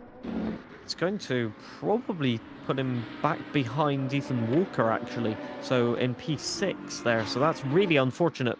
Easy top 5, and just with the drive-through there, that is going to put them under pressure. So let's have a look here. Jake Dent just taking a different line into the second sector. This is into the chicane complex. Tom Knight forced to go on the defensive. A little bit of argy-bargy there. Definitely some wheel touching there. And the BMW a little bit. Oh, that is a. I think That is that was a TK. replay. That is That is live. TK. Yeah, that is live. That's So that was a how- replay. Yeah, Wow. incredible. What's happened there? Odd place to lose it. That would tell me maybe there's a bit of contact. Yeah, I think that battle had continued after that corner. I think maybe the little bit of so let's have it. Oh, he's dropped it on his own actually. So Jake Dent was able to get away after the replay that we saw. I didn't realize it was a replay first of all. But yeah, he's just dropped it and continued spinning. Really, that Lamborghini was very intent on doing a Formula drift there, and I think that just represents what we saw in the second sector. Is the tires and that is Ricky going round as well with same incident. I think the rear tire is just saying, I can't do this kind of speed. You're going to have to drive differently. And you could just see TK in the background as well, recovering from his spin. And the pink Lamborghini is now back in the pits, probably with a little bit of damage to his name. And he's actually retired. So that is the end, unfortunately, for our commentary friend and companion TK jumping out of that one with 27 minutes remaining. As we return to the spattle, the second and third, Boateng versus Fassel. They're 38 seconds off the back of a cruising Ryan L83, who is very close to picking up a dominant victory. Tom Bina has also pulled another 6 seconds on El Tacaman in the past few laps as well. That gap 18 now for the Season 3 Creator Series champion out front. Yeah, low 106s to mid 107s is not the kind of pace that El Tacaman needs, sadly. I think whatever they did on the opening parts of the stint wasn't really working. Maybe they even short fueled. We still don't have fuel here on telemetry for the LMP2 cars. So I think perhaps what we're seeing is just short fueled and having to lift and coast now until the end. They have 23 seconds on P3, so it's not too bad. But yeah, it's definitely going to put them under pressure. Meanwhile, these two have exactly the same amount of energy by 0.1%. So it's safe to say that as long as they've got enough energy to finish the race, both of them, they will be racing absolutely tooth and nail once again, as they have done for at least the past hour and a half, as far as I can calculate. And I love to see this battle. They're keeping it really clean, and they're just trying to use every car's advantage. But once again, Fattel, after getting past, just made that mistake earlier on, and since then they've been staring at the back of that BMW with nothing to do. It was a mistake from Boateng that allowed them to get past in the first place, but they're going to have to wait for another one, and the time is diminishing rapidly. 25 minutes to go. Remember, Fassol as well also had a little chat with the barriers before the final round of stops at this part of the circuit. Yellow flag is out. That is for Grid Jokes, who is losing places and is losing parts of his car as well. Off in the runoff area, out of the final corner, returning to the pits with some 50p pieces, replacing those tyres after that little excursion. I think they might have rear damage as well. I think TK retired as they've stopped in the pit lane. That's not ideal. So let's see what happened. I think that's Emphatic behind them. So that's not for position. Oh, he's just dropped it. Yeah. All the way around. That's a big hit into the barrier. Yeah, no kidding that there's damage on that car the entirety. I think he's just tapped the rear as well against the barrier. So that's to the pits, and I think that's a retirement. How many is that? That's 9 drivers that are failing to see the checkered flag after starting. We lost a few very early on. TK and Grid Joke, some of them. We also lost Chappers around about 10 laps ago as well, as we return to Alex Can't Drive battling away with that guy Vince. Alex Can't Drive was keeping tabs on Hayden Gullis and Emphatic, now nearly 5 seconds back down the road as Vince had a little look to the inside of the penultimate corner, technically the final corner, even though it's separated into 2 parts. Final braking point on the circuit. And will he have the drive? Can he use the slipstream? Maybe with a better exit into turn 1, but still 0.4 of a second back. I don't think he's really in striking distance. No, but he's showing the intent, showing the sort of pressure there, just showing the nose into the braking zone, as you do to fill the rear view mirrors with at least flashing lights, if nothing else. But it has a psychological effect, and especially if you're Alex Can't Drive, you've been overtaken now by 2 LMP cars in the space of a few laps, and you're kind of in that psychological pressure of, right, not much is working at the moment, and now I have to defend again when I haven't had chance internally to assess what's going on where I can defend better. So you're instantly chucked back in the ring, as they say. And so I think that guy Vince can use that pressure to really get a quick overtake done. It looks like they might try into the last turn here. They got the overspeed. They're showing the nose. They are going for it on the brakes. It looks like Alex Can't Drive just doesn't have the tires to fight this one at the moment. So maybe some clever driving from that guy Vince. They have the slipstream. And yes, it looks like Alex Can't Drive. Oh, I thought they were going into the pits. Yeah, indeed, using the slipstream from the GT3 cars very intelligently there. Well seen, but it looks like that guy Vince just has the speed at the moment. Perhaps some damage hampering Alex Can't Drive in a straight line. And Alex opting not to box Vince in, which we've seen a few drivers do to differing effects, let's say, throughout this race so far. Pulled right over to the right-hand side, gave Vince all the free real estate in the world to get past that McLaren down the straight and keep 9th place within his clutches. 5 seconds the gap between himself and the next car, which is Hayden Gullis, who is still keeping tabs on Infratic. That battle for 7th and 8th, a second and a half separating them, but out front Tom Biener continuing to soldier on. 20 seconds the margin. This is Tim McMardock, who we haven't spoken about for a little while, to the inside of turn 2. And yeah, that's a tricky one. Very lucky not to get collected by anybody as well. Yeah, it's kind of the worst place because in a GT3 car, that's exactly where the A pillar is, and the same for LMP2. So you're approaching that corner blind from turn 1, and so the first time they'll spot you spun round is when they're effectively exiting the corner there of turn 2, and so avoiding action well taken by the drivers, but yeah, not the ideal place to spin.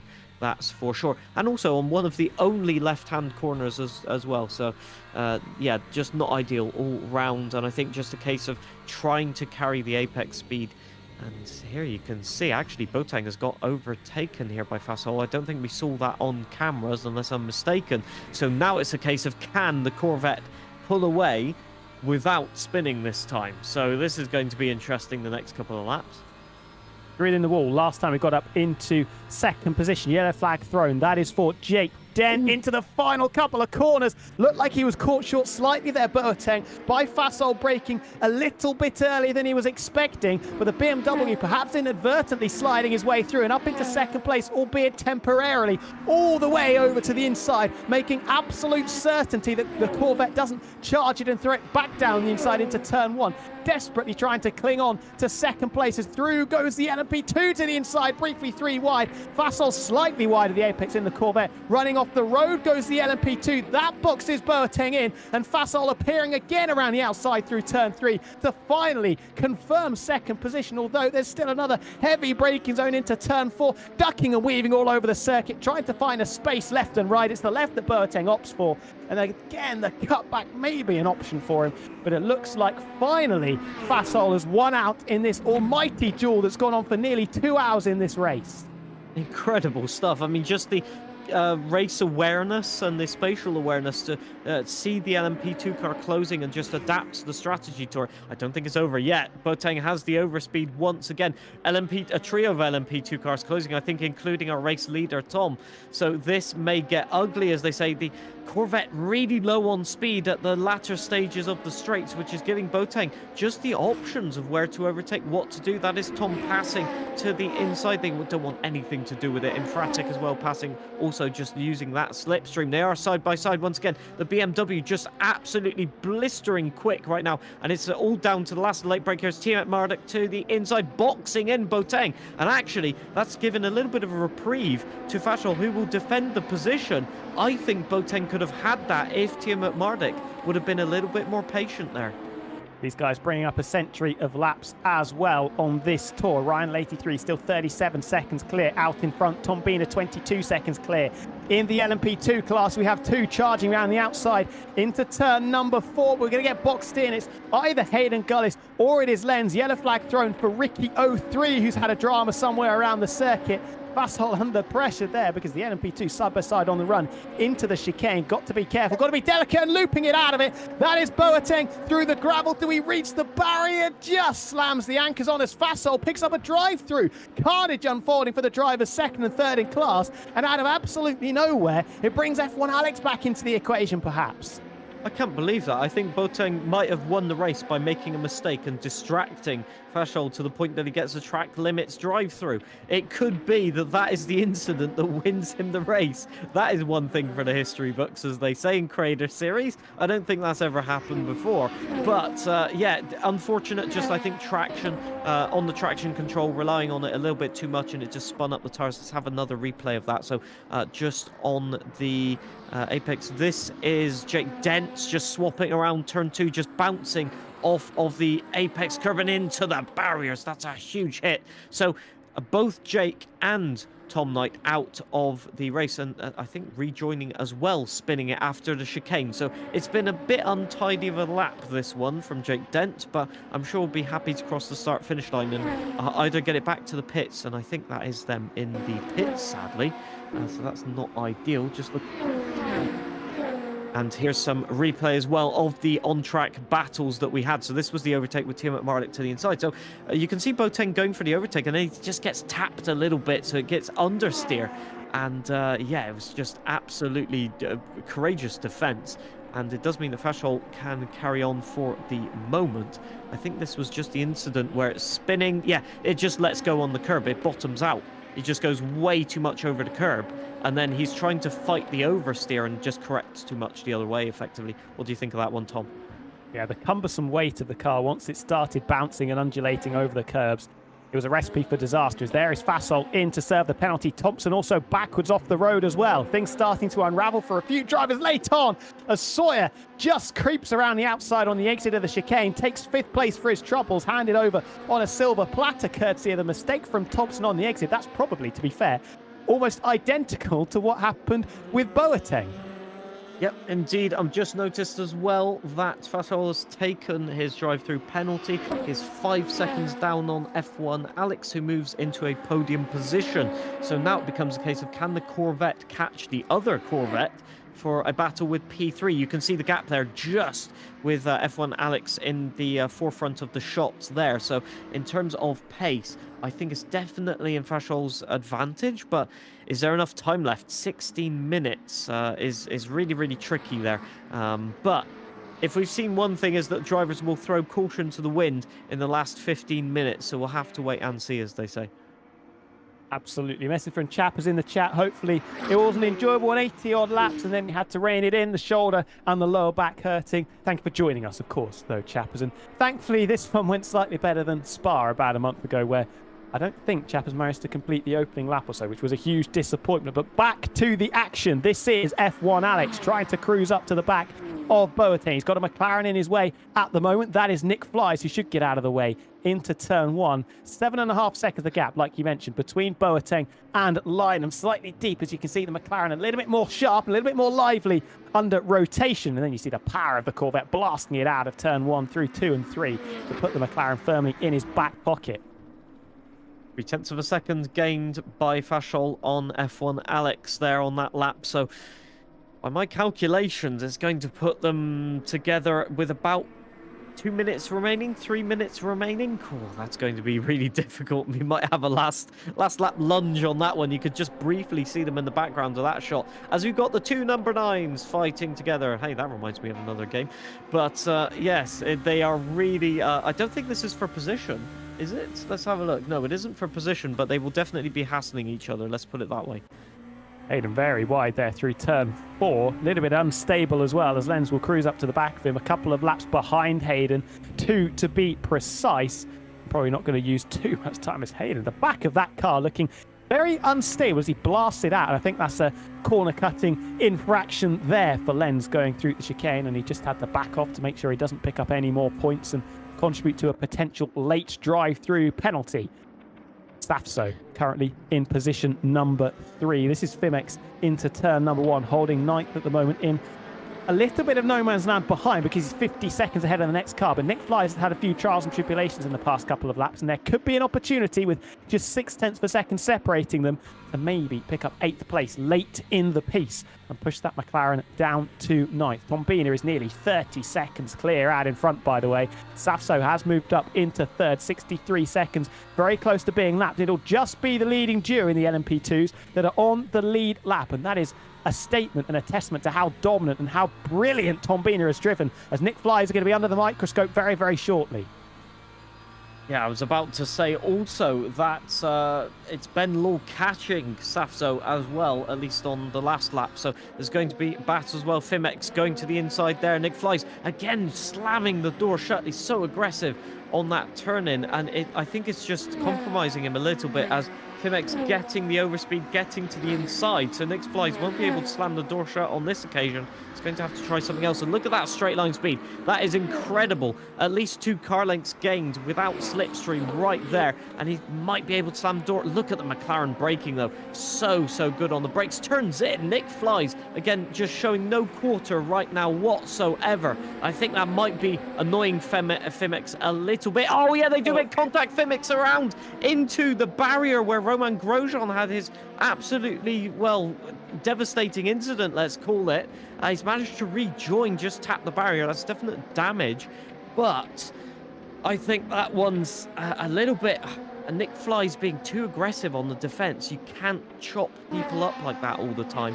And Fimex forced to take evading action there like he had done on the previous 2 occasions and into the barrier. You can't really say that individual incident was Nick Flies' fault, but the previous couple of overtakes and defenses were definitely over the line, as they say. Yeah, Fimex was off the road, so you could classify it as an unsafe rejoin, as Tim McMarlick, another off the road. That is going through, is that turn 3 on the run up to turn 4? No, that's coming out of the chicane. So another driver falling foul of the bumps, potentially going through that sequence of corners. Battle for the final spot on the podium, by the way, in the LMP2 class. Really hotting up. Ben Law, 0.8 of a second off the back of Safso, with Sawyer just 2.5 seconds back down the road, all converging on each other. That could be a fascinating duel. Sawyer was 1.5 seconds quicker than Safso, half a second almost quicker than Law on the previous lap. Watch this space in the final closing stages. This is going to be a grandstand finish, I think, because just looking at the times, it's consistently a few tenths faster for Ben Law. So this gap will continue to go down, especially with the slipstream. You look at that, even in a straight line, he's now picking up that slipstream. That's 1/10 of a second gained just on this very short straight. It's over in terms of pulling away for Safso. He's just going to have to mount a defense there. And you can see the different priorities of the driver. Safso taking a much more aggressive line in, so compromising the exit, and that's just allowing Ben Law to close in, although both of them have the slipstream from the GT3s. It's all heating up right now. I can't wait for the end of this race, as they say. Just over 10 minutes to go. That was late to the inside, wasn't it? Sliding it past. You can just see in as well. Front. It was very easy to light up the rear tyres, as we know in these LMP2 cars. I'm surprised we haven't seen anybody get the braking wrong either. People seem to be very hooked up on that regard. It's the traction zones that people in those LMP2s in particular have really been grappling with. Safso has managed to open up a bit more of a gap to Ben Law, who is, the question in the chat, that is new ball Ben Law. Can work out the anagram going on there. Yes, they're still converging on each other, though Sawyer with a bit of a poor middle sector has just dropped a further half a second back, and this is Infratic and Hayden Gullis, who were about 45 minutes ago line astern, resuming this battle royale for 7th and 8th place. Hayden with a better run through the apex of the chicane, but Fabio with the exit, the flashing going on as well. I think that's more to just say hello to 2 rivals that have become embroiled and intertwined so many times in their Creator Series history so far. As they head into the final braking zone, I think this could be an interesting, spicy little battle as we do drop below 10 minutes to go. And Fabio not with the best run out of the final corner. I'm smiling already because these two are absolute menaces on track right now. You can see Hayden going for the dive bomb on the GT3. I think that was Boateng. So yeah, definitely just getting involved, just going for it and flashing the lights whenever you can. So it's just all aggression there, and it's a psychological game. These two know exactly what's up. They know who they're racing against. They know the weak points. And Hayden knows that Fabio can get a little bit hot-headed, and so just annoying him in any way possible will just force him to take a different line. You can see he missed the apex a little bit there, and this has put him under so much pressure into the chicane. Surely Hayden throws one down the inside or something. He's thinking about it. You can see it. He's just thinking anything he can do, and these two have a reputation built together, don't they?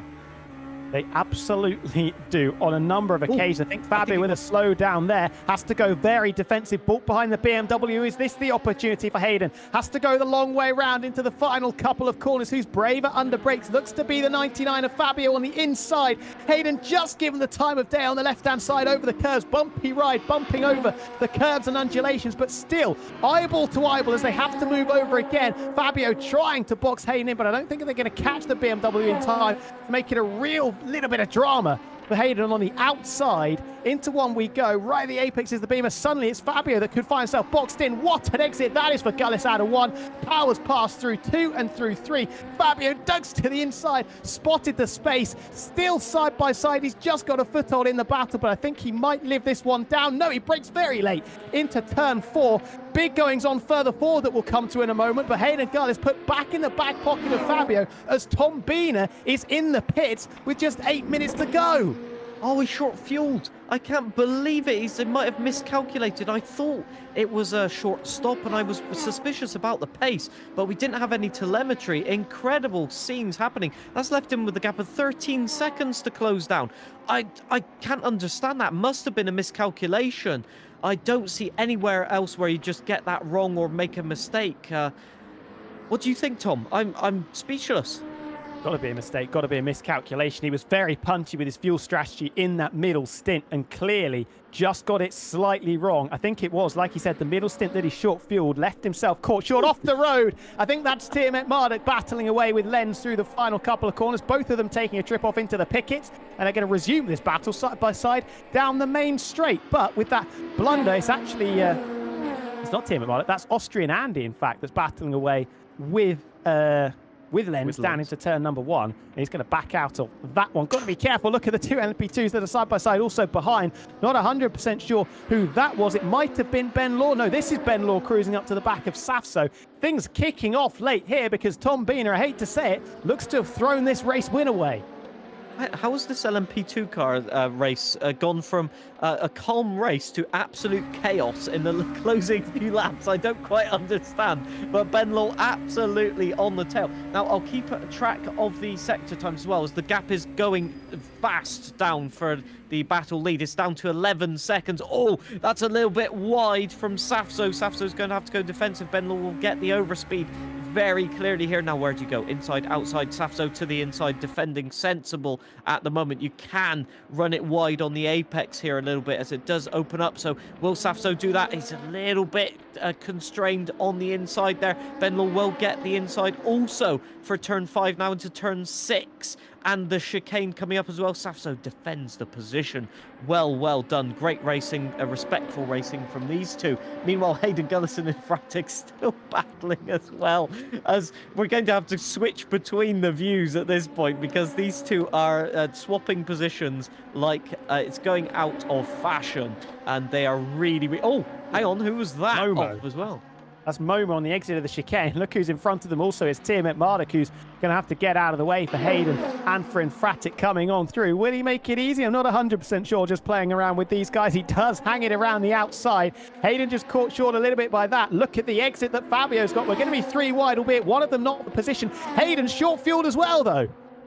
I can't believe that. No way drivers have miscalculated the strategy. It must have been marginal. Surely they fueled up to the end and they just haven't lifted and coasted. Will anybody else fall foul? 5 minutes is about 5 laps of racing, effectively, maybe 4 or 5 laps. So you've still got quite a bit of race distance to go. And if you haven't been paying attention, it's too late to do anything about it. So Hayden removed from that fight. Can Ben Law and Safso get to the ends? This is the question at the moment, as the gap between P1 and P2 and NMP2 is below 9 seconds now. In fact, it's about 8 seconds now, so it's closing and closing fast. We may have a last lap battle for the lead in NMP2. We could indeed. Was 2.5 seconds quicker on the previous lap, just 1.2 quicker though on the last tour. Needs a little bit more than that. Needs to hope that El Tacaman finds himself caught up in a little bit of traffic. By the way, F1 Alex, I think, has just been overtaken by Fasol as well, as Ryan Lady 3 been cruising in this stint, pumps in the fastest lap of the race. Safso has to go defensive because Ben Law had a look to the inside. Safso held his ground on the left-hand side of the circuit and still holds that podium position within his clutches. By the way, Newball, spelt New and then Ball with 1L. I think that is just as it is for New Ball. 68 maybe the number you need at the end to try and check out this almighty scrap between himself and Safso for the final spot on the podium. There are the two twin vets that have swapped places. F1 Alex, winner last time we raced, the first winner in the GT3 class in the LMU Creator Series. And, he's fallen off the podium. Oh no, Newball's dropped it out of the chicane, just pushing a little bit too much to get on the podium. Hands a place over to Sawyer. Thompson will come through also. Incredibly devastating. He's still lighting up the tires there, trying to get traction. It was bound to happen to one of them because they were pushing each other to the limit, and sadly one had to snap. There's Infratic behind as well, so if he's got any problem with the tires or overheating, Infratic could profit from this one as well. But incredible scenes. Meanwhile, Tom, approximately 6.5 seconds as well as this battle heats up. I think this is for position. That guy Vince, I think fighting with Infratic, that's Team Marduk actually as well, so I think this is not for position, however. But they're still going to, tooth and nail out on track. It's the closing minutes of the race. If you're not fighting with anyone, you will create an artificial fight, as they say. What happened to Tom Biener? Got his fuel strategy wrong. Had to pit with about 7 laps to go. Found himself 12 seconds behind El Tacman, who's been gift-wrapped this race almost. Was a second and a half quicker on the previous lap, then 1.2 seconds. Tom Biener, the gap is closing, but the time is also ticking away and running out. This is going to be a grandstand finish. The gap dipping below 5 seconds now for Tom Biener. He's taking chunks of time out of El Taco Man's lead. They're going to be fighting over the same piece of tarmac, maybe on the last lap of this race. Yeah, look at that, below 5 seconds now officially. So this is really sort of pressure on at the moment. I mean, it's going to be close unless anything happens. Who's this in the pits? Is that Safso? Has Safso short fueled? He has. Another driver with a calculation blunder. That pushes Sawyer up to P3.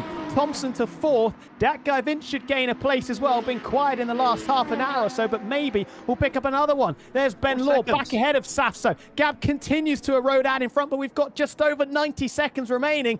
4 seconds the margin. Tom Biener needs to hope something happens. Infratic, another one who's got the fuel wrong. But has El Tacoman got enough fuel to get to the ends? That's the question. Everybody's dropping like flies in LMP2. It's about half the field that are short fueled. And just looking at how the pace is cranking up at 105.5 as Ben Law off the road once again, just overheating the tyres. And it's just gone from bad to worse. 3 seconds at the front. I think El Tacoman's having to lift and coast right now. Big problems, 3 seconds the margin. Things kicking off. We've turned it up to 11. They're on the same straight, everybody, albeit with a lap car in between. El Taco Man, winner of the inaugural Creator Series race in the hypercars. We were at Spa. We've dropped down to LMP2s, but has this race within his grasp. But Tom Biener taking chunks of time out of him. Look at him flying through the chicane. It's under 2 seconds now with less than 2 laps to go, I think this will be. I'm just saying, is he going to lift and coast? I think there is a bit of lifting going on here. We'll have to wait and see. 1.6 seconds, 1.5 seconds. It's just closing. He's not got enough margin. He's going to have to defend like a lion. This reminds me of 2005 Suzuka with Kimi Raikkonen and Fisichella on the last lap. Incredible stuff. This should be the last lap. Let's have a look. There's only 11 turns between El Taco Man and victory right now, but can he hold on?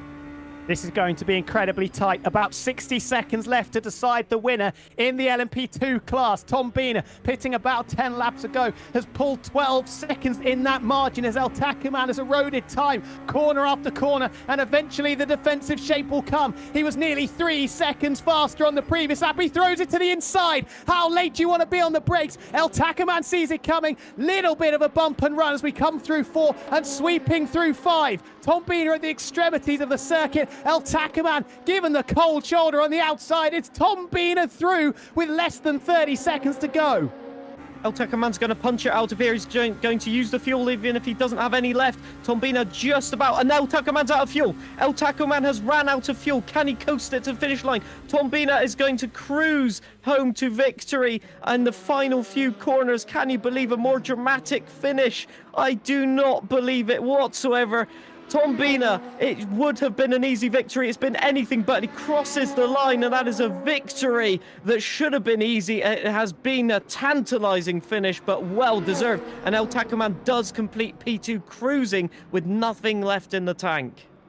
What an ending that was. Just wheeling over the line, had 40 seconds of margin. We wait for Ryan at 83, who's approaching turn 4 now in the middle sector. It might be Augusta weekend in Georgia, but the Masters can very much be found here in Bahrain. He takes a trip off the circuit, but this has been bulletproof. It's been superb from Ryan 83. 53 seconds clear of his next closest rival. 2% left on the virtual energy. Got it absolutely spot on. Yellow flag thrown out for Ben Law late on as well. Safso falling through. Sawyer will take third. Thompson fourth. Boateng confirmed in second ahead of Fasol Lyman, Sparks and Ewalker. But rounding the final couple of corners in a class above, a class of 1 here in Bahrain tonight.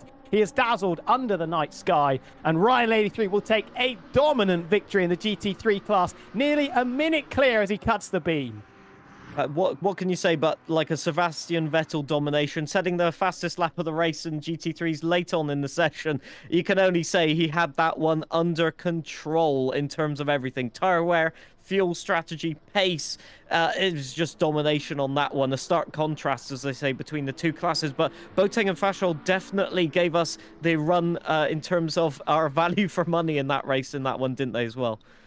Absolutely. Incredible battles going on. What a way to end. You can see Kareem 70, who I believe is out of fuel, stopped on the circuit, 11th for the pole sitter, never fully recovered after that poor start. I wonder how long this is going to take because he's got no fuel left and there's no hybrid system either, so it's not like he can try and use that. He's going to have to push that car. He's only halfway around the lap as he does return to the pit lane, and I wonder if that is going to be classified as a retirement or a disqualification for stopping on track. We'll have to wait and see. 11th.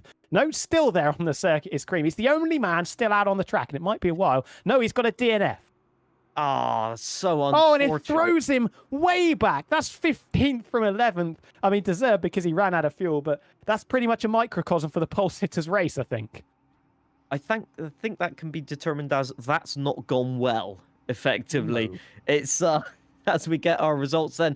Tom Brewer in P1, 5 seconds at the end there, with El Tacaman just falling short because of fuel. It was a valiant effort, though, to get to the end. One of the few LMP2s to actually make it on a 2-stop strategy. Sawyer in P3 with Thompson P4 as well, just fighting to the end.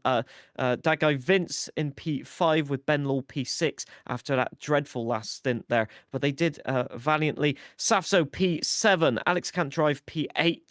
First car a lap down there. Hayden Gullis and Infratic fighting almost to the end, but with Hayden Gullis stopping shorter for fuel, as they say.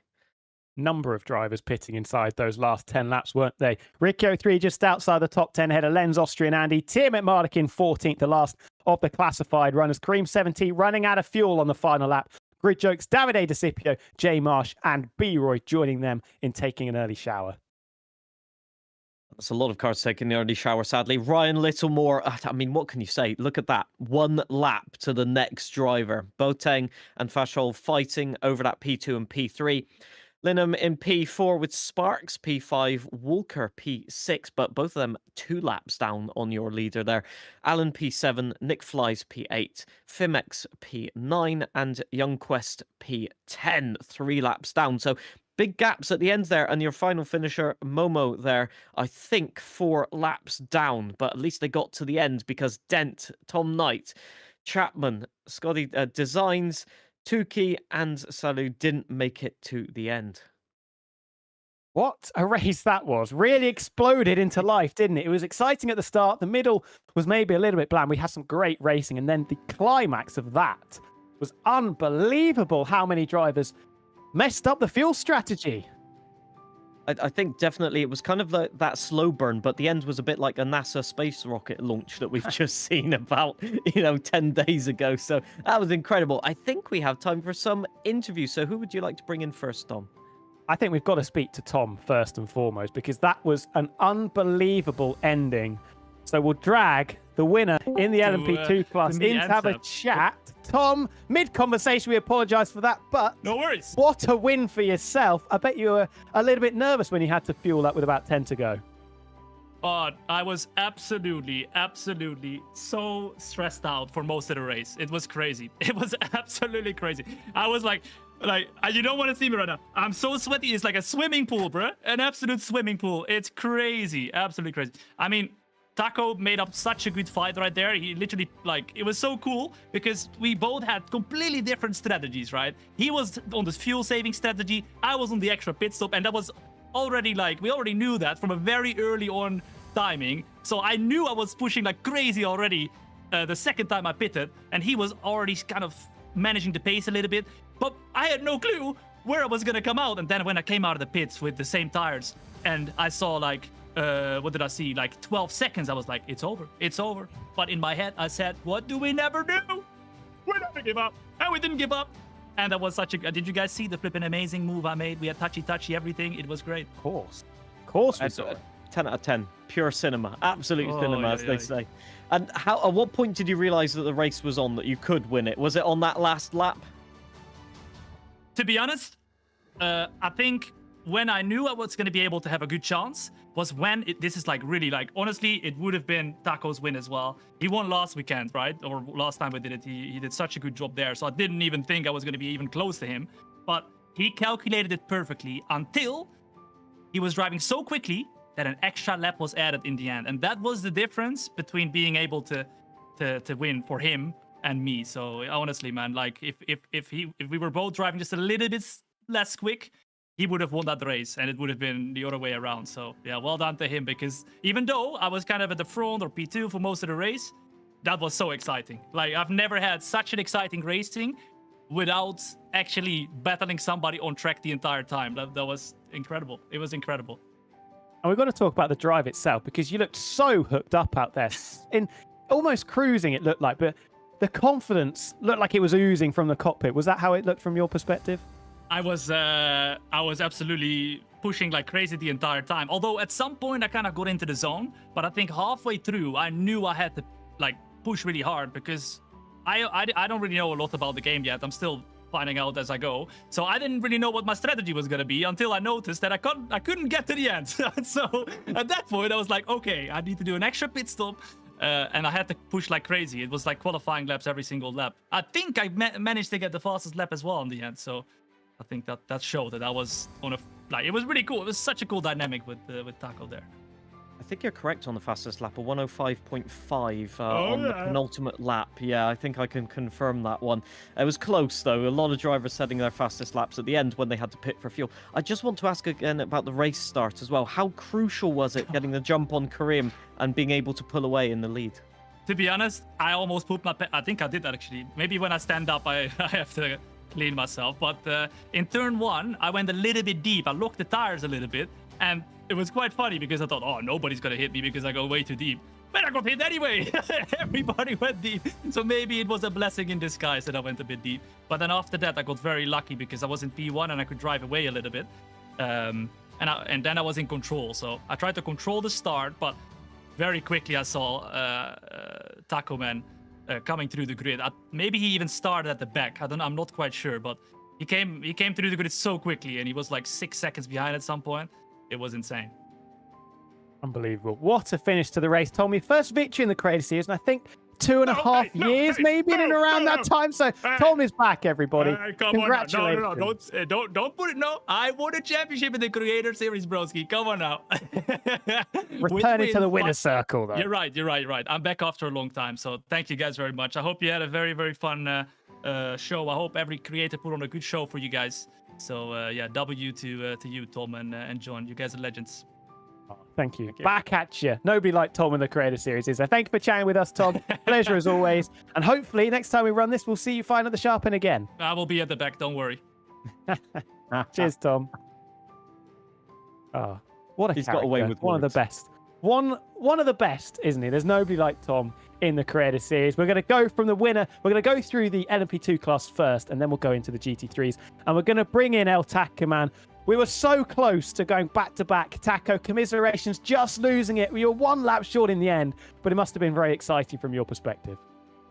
Oh man, it was an intense race the whole way through. So I mean, starting from P15, I know I had to get aggressive in the beginning and trying to work my way through the grid as safely as possible. And then once I got somewhere close to the front, I could finally focus on strategy.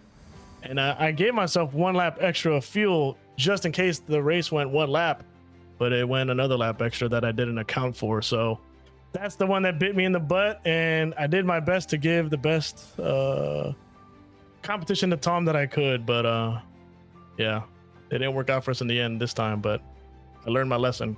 2 laps of fuel extra in. At what point did you realize that there was potentially like a problem with the fuel? Was it quite early on in the stint, or like was it just on the last 2 or 3 laps? No, about halfway through, about 20 laps left in the fuel stint, I started to notice things weren't going to really add up right. So I started to get a little bit more conservative with my fuel save, but still kind of kept relative pace. I know Tom was, full beans. So in his strategy, I know is go as aggressive as possible, build the gap, and then see what happened at the end. And but I remained chill. I didn't get too aggressive with it, but I noticed with 10 laps left, it was gonna get to the line. I knew it.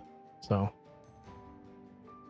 we've got to talk about those early stages as well. Starting towards the back, it looked like you worked your way through the pack really quickly and also really efficiently as well, which obviously set up the run for you in the end to end up missing the win by just the 1 lap. I mean, yeah, I couldn't start focusing on fuel strategy until at least the last quarter of the first fuel stint, when everyone else was focusing on it since, the beginning of the race. And so I had to really get aggressive on the second fuel stint to set myself up for success into the third. And it was tough. It was tough to calculate it, but I thought I had it just right, but apparently I didn't. But it was fun either way, though. It was a good mixture of being aggressive in the beginning and then kind of bringing back that aggressiveness towards the end. It was fun. It was a good race. I want to ask perhaps one last question about like multi-class racing. How exciting is it to sort of have to think about strategy, think about defending against your own class of cars, but also dealing with the difference in speed of the other categories on track? It's the excitement. It's the combination of brains and brawn. It's not just about pace lap after lap, but how well you can manage the traffic. And it's the perfect amount of chaos that I love in sim racing. I love multi-class racing. And so there's so many variables that can be thrown in your way to mess up your strategy, and it's all part of the fun. I love it.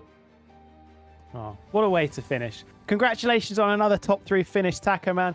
Not quite the win as it was last time, but I'm sure next time we race, if you are with us, you'll be right at the sharp end once more.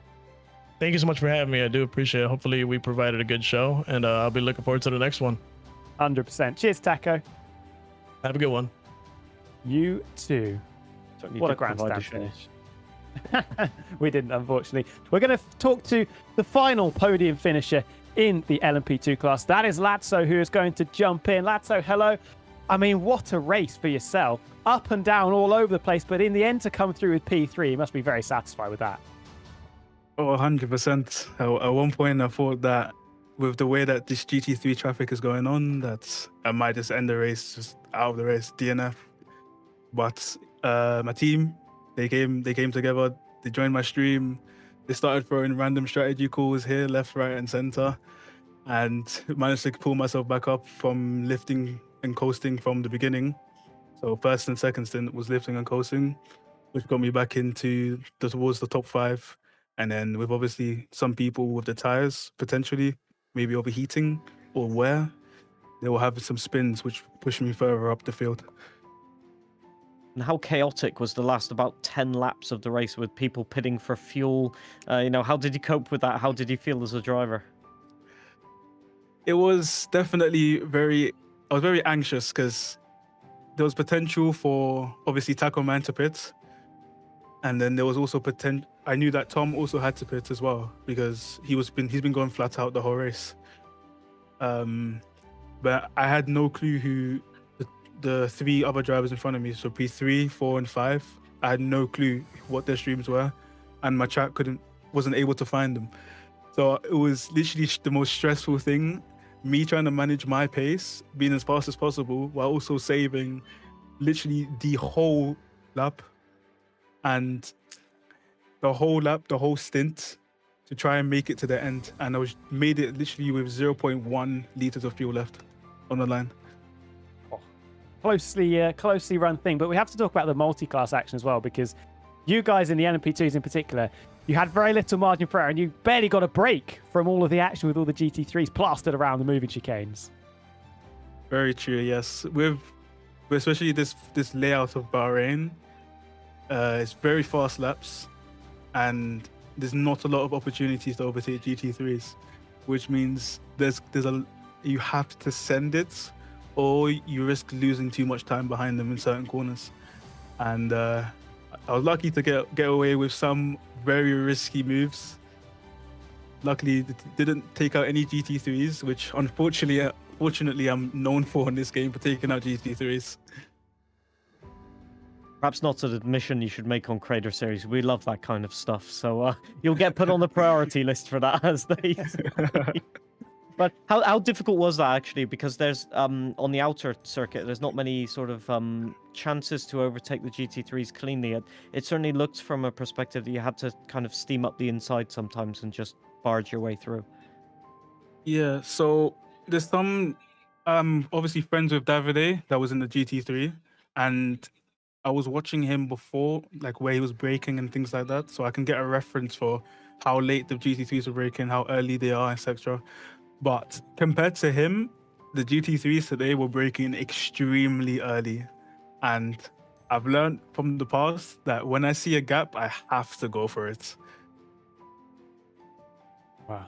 Perfectly judged in all capacities for himself. The overtakes and the multi-class action and the fuel strategy as well. Congratulations on your podium. And next time we're running LMU, hopefully we'll see you fighting at the sharp end once again. Thank you very much. Thank you for having a chat with us too. So that will round out the interviews in the LMP2s. We're now going to bring in the GT3s, and there's only one place to start with the dominant drive of the entire day, Ryan al 83. What else can we say apart from that was simply bulletproof? Yeah, it was a race that I felt comfortable in, because prior to this, obviously the Le Mans Ultimate races were at Bahrain Outer, so it was kind of like a test session for me. And I just kept it safe, just kept it clean, played it very cautious with the strategy as well, and just got lucky with traffic as well, which was kind of the key pivotal point at the start of the race to pull away. So I'm quite happy, and then my pace was just very good, even on worn tyres was good. So overall, it was a great performance and good race overall for everybody. I think it was a good race to watch, I think, from the viewer's perspective. Oh, with the fastest lap at the end of the race as well. I mean, you have to say, we've got to add some weight ballast to you or something to slow you down there. 12.8 on worn tyres. I mean, was there anything that you think could have stopped you in that race? I think the tyres, because I just spoke to Taco, actually, before coming in, and my original plan, because I saw the tyre wear wasn't as bad as expected, I was going to stay on the same tyres to the end of the race, because when I came in, for my last stop, it was around 63% wear. So I thought, is it worth the risk? Probably not. So I just took 4 spare tyres at the final stop and just played it safe. But I think I could have gone all stint with that one. So I think it was more, do I want to play it safe or do I want to take a gamble? And as you remember from the last time we did Spa, it didn't work for me. So I just wanted to play it absolutely safe. And luckily I had the gap behind as well to Davide and Alex, and I can't think who else it was. Someone else. So yeah, it was more play it conservatively, and it worked out for me this time. 100%. Banking that victory that was almost signed, sealed, and delivered. We have to talk about the differences, though, between the Beamer and the Corvette as well, because you're obviously in close quarters with the 2 Corvettes in the early stages, and then once you got past them, you never looked back. So what do you think were the main differences between the cars and how it benefited you in the long run? I think the Corvette is the best in a straight line. So main straight and the back straight, they were quick, and I was just staying behind them. I was just saving management fuel, virtual energy, sorry. But in the middle part of the lap was where the Beamer's probably the best for stability, where when I tested the Corvette prior to this race, it felt unstable. So going over some curbs, it was a bit twitchy.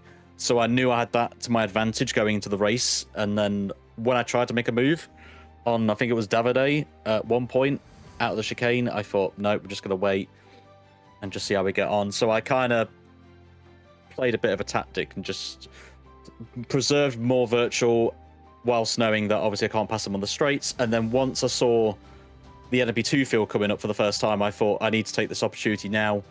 Took it on Davide down the inside. I can't remember what corner it was, and from there, it was, knowing that I had the advantage in the corners, I could slowly pull away. And is that mostly down to the previous experience you have in endurance racing? How much did that play a hand in calculating the strategy and perfecting everything? I mean, as you well know, John, I'm not a GT3 person. I'm more prototype driver. So obviously, the reason I do GT3 in this is it's out of my comfort zone. It's a car that I'm not particularly strong in, and yeah, I mean, it's a tricky one, really. But I enjoy this car. I enjoy the class. And I think the Beamer overall obviously would be the car of choice for a lot of people, seeing it in the official races and stuff, and Corvette was up there as well. But yeah, it's one of those.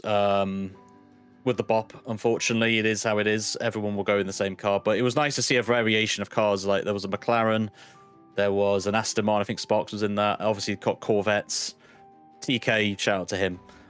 In the Lambo as well, and Scotty in the Ford. So it is good to see a nice variation, but you can see from the BOP where most drivers would go, unfortunately, but it is what it is. Wow. A performance that was the personification of perfection, I think is the best way to describe that. Comfortably in the lead and a very satisfying afternoon's work for yourself.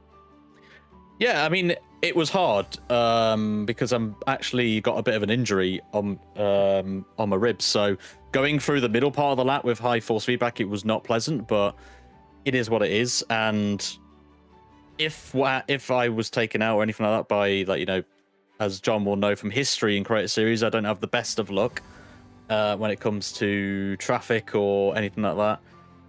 I took this as a bit of a different strategy to what I did at Spa when I made the wrong tyre choice and stuff. So I've learned from that, and this is a great event. Obviously, it's great to be involved in this, and hopefully it can continue to grow even more. We've got more people for this event than we did at Spa, and I hopefully see this being even more stronger and more popular with more entries potentially for the next event if they do one, which is fantastic to see. And obviously the broadcast has been great as well. Watched a bit of it just now before this interview, and it's great to watch for the viewers. I'm sure they enjoyed the racing, whether it's in LMP2 or with us in GT3, and obviously you two as well, with great commentary as well, and Sappytron behind the scenes as well. So yous have done a great job with the broadcast, and commentating for over 2.5 hours is pretty good. So props to you all. Easy, because it was entertaining. That's all I have to say. Oh, thank you, Ryan, for jumping in, though. As always, pleasure to have a chat with yourself, and a very commendable performance. That's underselling it. Superb performance. Thank you very much. Take care, everyone. Thank you for chatting with us. A lot of discussions that we're going to be having. We're going to continue through the GT3s, and we're going to bring in the runner-up in that class. Couple more to go. Busiv first on the scene. First appearance in the Creator Series, Busiv, and a very commendable day's work for yourself with a second place. Yes, yeah, I actually did better than I thought I was going to do. Managed to get my strategy bang on. I think that was one of the reasons why I did so well. And in terms of the racing, I mean, you had basically a battle for at least, I'd say, 2/3 of the race. How taxing was that on you? I love the pressure, to be honest. It's what I thrive. So when I race, I quite like racing under pressure, where I thrive the most. If we look at the multi-class aspect, obviously it was very congested, a lot of cars on the circuit at the same time, and people in big bunches as well. From a GT3 driver's perspective, how was that dynamic for yourself? I didn't find it too bad. I think for the most part, I managed the traffic pretty well. There was obviously, you saw the broadcast, there was a couple of incidents involving myself and some of the LMP2s. But for the most part, I think I did pretty well to manage the traffic. And in terms of just the multi-class element of it, perhaps, do you think racing with the LMP2s is a little bit easier than with the hypercars in terms of them not getting involved in the GT3 action? No, I think LMP2s and the hypers are very similar, really, in terms of getting involved with the GT3 business. It's just about being as aware as possible and just trying to stay out of the way. Nicely done, nicely done. Well, you gave us a great show out there, some superb battling between yourself and Davide, like John said, for about 90 minutes straight, it felt like, joining the hip for the majority of it, and a very good second place for yourself. So thank you for chatting with us, and hopefully next time we're running in LMU, we will see you fighting at the sharp end again. Yeah, no worries. Take care, guys. Bye-bye. Thank you very much. And we are very nearly through the interviews. Last but absolutely not least, we are going to bring Davide in for a chat. Third place for yourself, Davide. An up and down race and some really good racing involved in there as well. Yeah, such a great race. Yeah, qualified first. Really thought I'd have the pace, but then little more just, found another level and had a few mistakes, obviously. And then I got spun out by the LMP2. Haven't really looked back at it, so I'm not sure whose fault it was exactly. But after that, it was just all about trying to save fuel and getting back to hopefully a podium, which I luckily managed to get. And in terms of the sort of, let's say, frustrations, did it get to you midway through the race? I mean, your pace was pretty electric afterwards, but was there sort of like a burning flame after that? Yeah, so when I got spun out the first time, I thought, the race is done. But then just realizing that the traffic might save me here, and it kind of did. And then, once I realized that the gaps were closing very quickly, I was motivated again. And I think that helped me getting back to it. We know the Corvette is a strong car on this version of the game in particular and around this circuit. What were, from your perspective, the comparisons between the Vet and the BMW that Ryan ended up winning in? Before joining the race, I really thought the Corvette is going to have the straight line speed, because in Monza recently, it's been the fastest car on the straights. And I thought the BMW is going to be really good in the turns, but it seemed to be the other way around. Like on the straight line, even with draft, I was barely catching Busiv, but then around the corners, I was making up the time. So that surprised me. I don't know if it was maybe my traction settings or tire wear. So that really surprised me. Must admit, Ryan said the opposite a bit earlier, but for sure, it's interesting to see that it was kind of maybe a bit frustrating is the best way I could say. The fact that you were almost alongside multiple times or even past, and then you get overtaken by the BMWs. Did you adapt anything in the strategy? I was, at first, it was just safe behind him because he had like an 8% virtual energy gap on me. So I thought, even if I catch him here, it's just going to get me in the pits. So I thought, okay, I need to just be aggressive, overtake him, and then hopefully the traffic's going to do its job and give me a bit of luck, which it kind of did. But then he spun out, and then as soon as he spun out, I got a drive-through penalty. I lifted so much, but the penalty the track limits didn't want to go back to green, which was quite strange. And then obviously had the drive-through penalty, lost about 22 seconds, and then I was behind Linham. And then it was all about just catching Linham, because I knew P2 wouldn't be possible anymore. P2 not possible in the end, but P3 still a very, very good effort. And you gave us some great action out there. It was very enjoyable to watch yourself and Booster going at it, hammer and tong for about 90 minutes straight. Yeah, it was a long battle. Thank you so much, guys. I hope there's another one coming up soon. Really exciting. Had a lot of fun. Thank you all. Thank you very much for chatting with us. Hopefully we do see you find at the sharp end next time as well. Yes. Catch you later. Perfect. Cheers, Davide. Bye. Oh, well, that is that. Nobody else in the interview waiting room. And it brings us to the end of another marathon LMU stream. 3.5 hours just over on the clock. An exciting start, interesting goings on in the middle as we were setting and laying the foundations for that strategical battle at the end. And then what a grandstand finish it was in the LMP2 classes with that move late in the piece from Tom recovering from that splash and dash pit stop. John, before we sign off, overall thoughts on what we've seen on the second outing of LMU in the Creator Series. What more could you want from an endurance series? A last lap battle that ends on the penultimate turn with a driver literally running out of fuel, on-track action with overtakes, multi-class mayhem. I think it had it all in that one. I wouldn't change a single bit. And from my perspective in the comms box, it was 2 hours and 40 minutes of absolute cinema. So I wouldn't wish anything else. So yeah, I'm glad to be along for the ride, as they say. Likewise, so much fun. The first one was good. The second one, I feel like we leveled it up, even though we were in LMP2s. And I think that just added to the dynamic a little bit more compared to the hypercars we were in last time. But that is it. Thank you, everybody that has joined us for the 3.5 hours. Pleasure to bring this series on its second outing to you. Before we head out, John, people can see your tag on the screen, but where can people find you on an internet if they want to see what you're doing? Everything that is amusing, that tag down there is usually what I use on all social media. I also want to shout out Sapitron, our producer, because he's done a great job today, and he deserves a shout out in any case.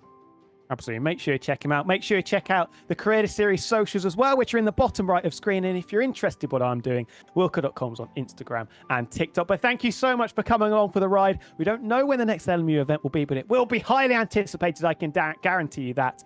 And until next time here on the Creator Series channel, we will see you very, very soon.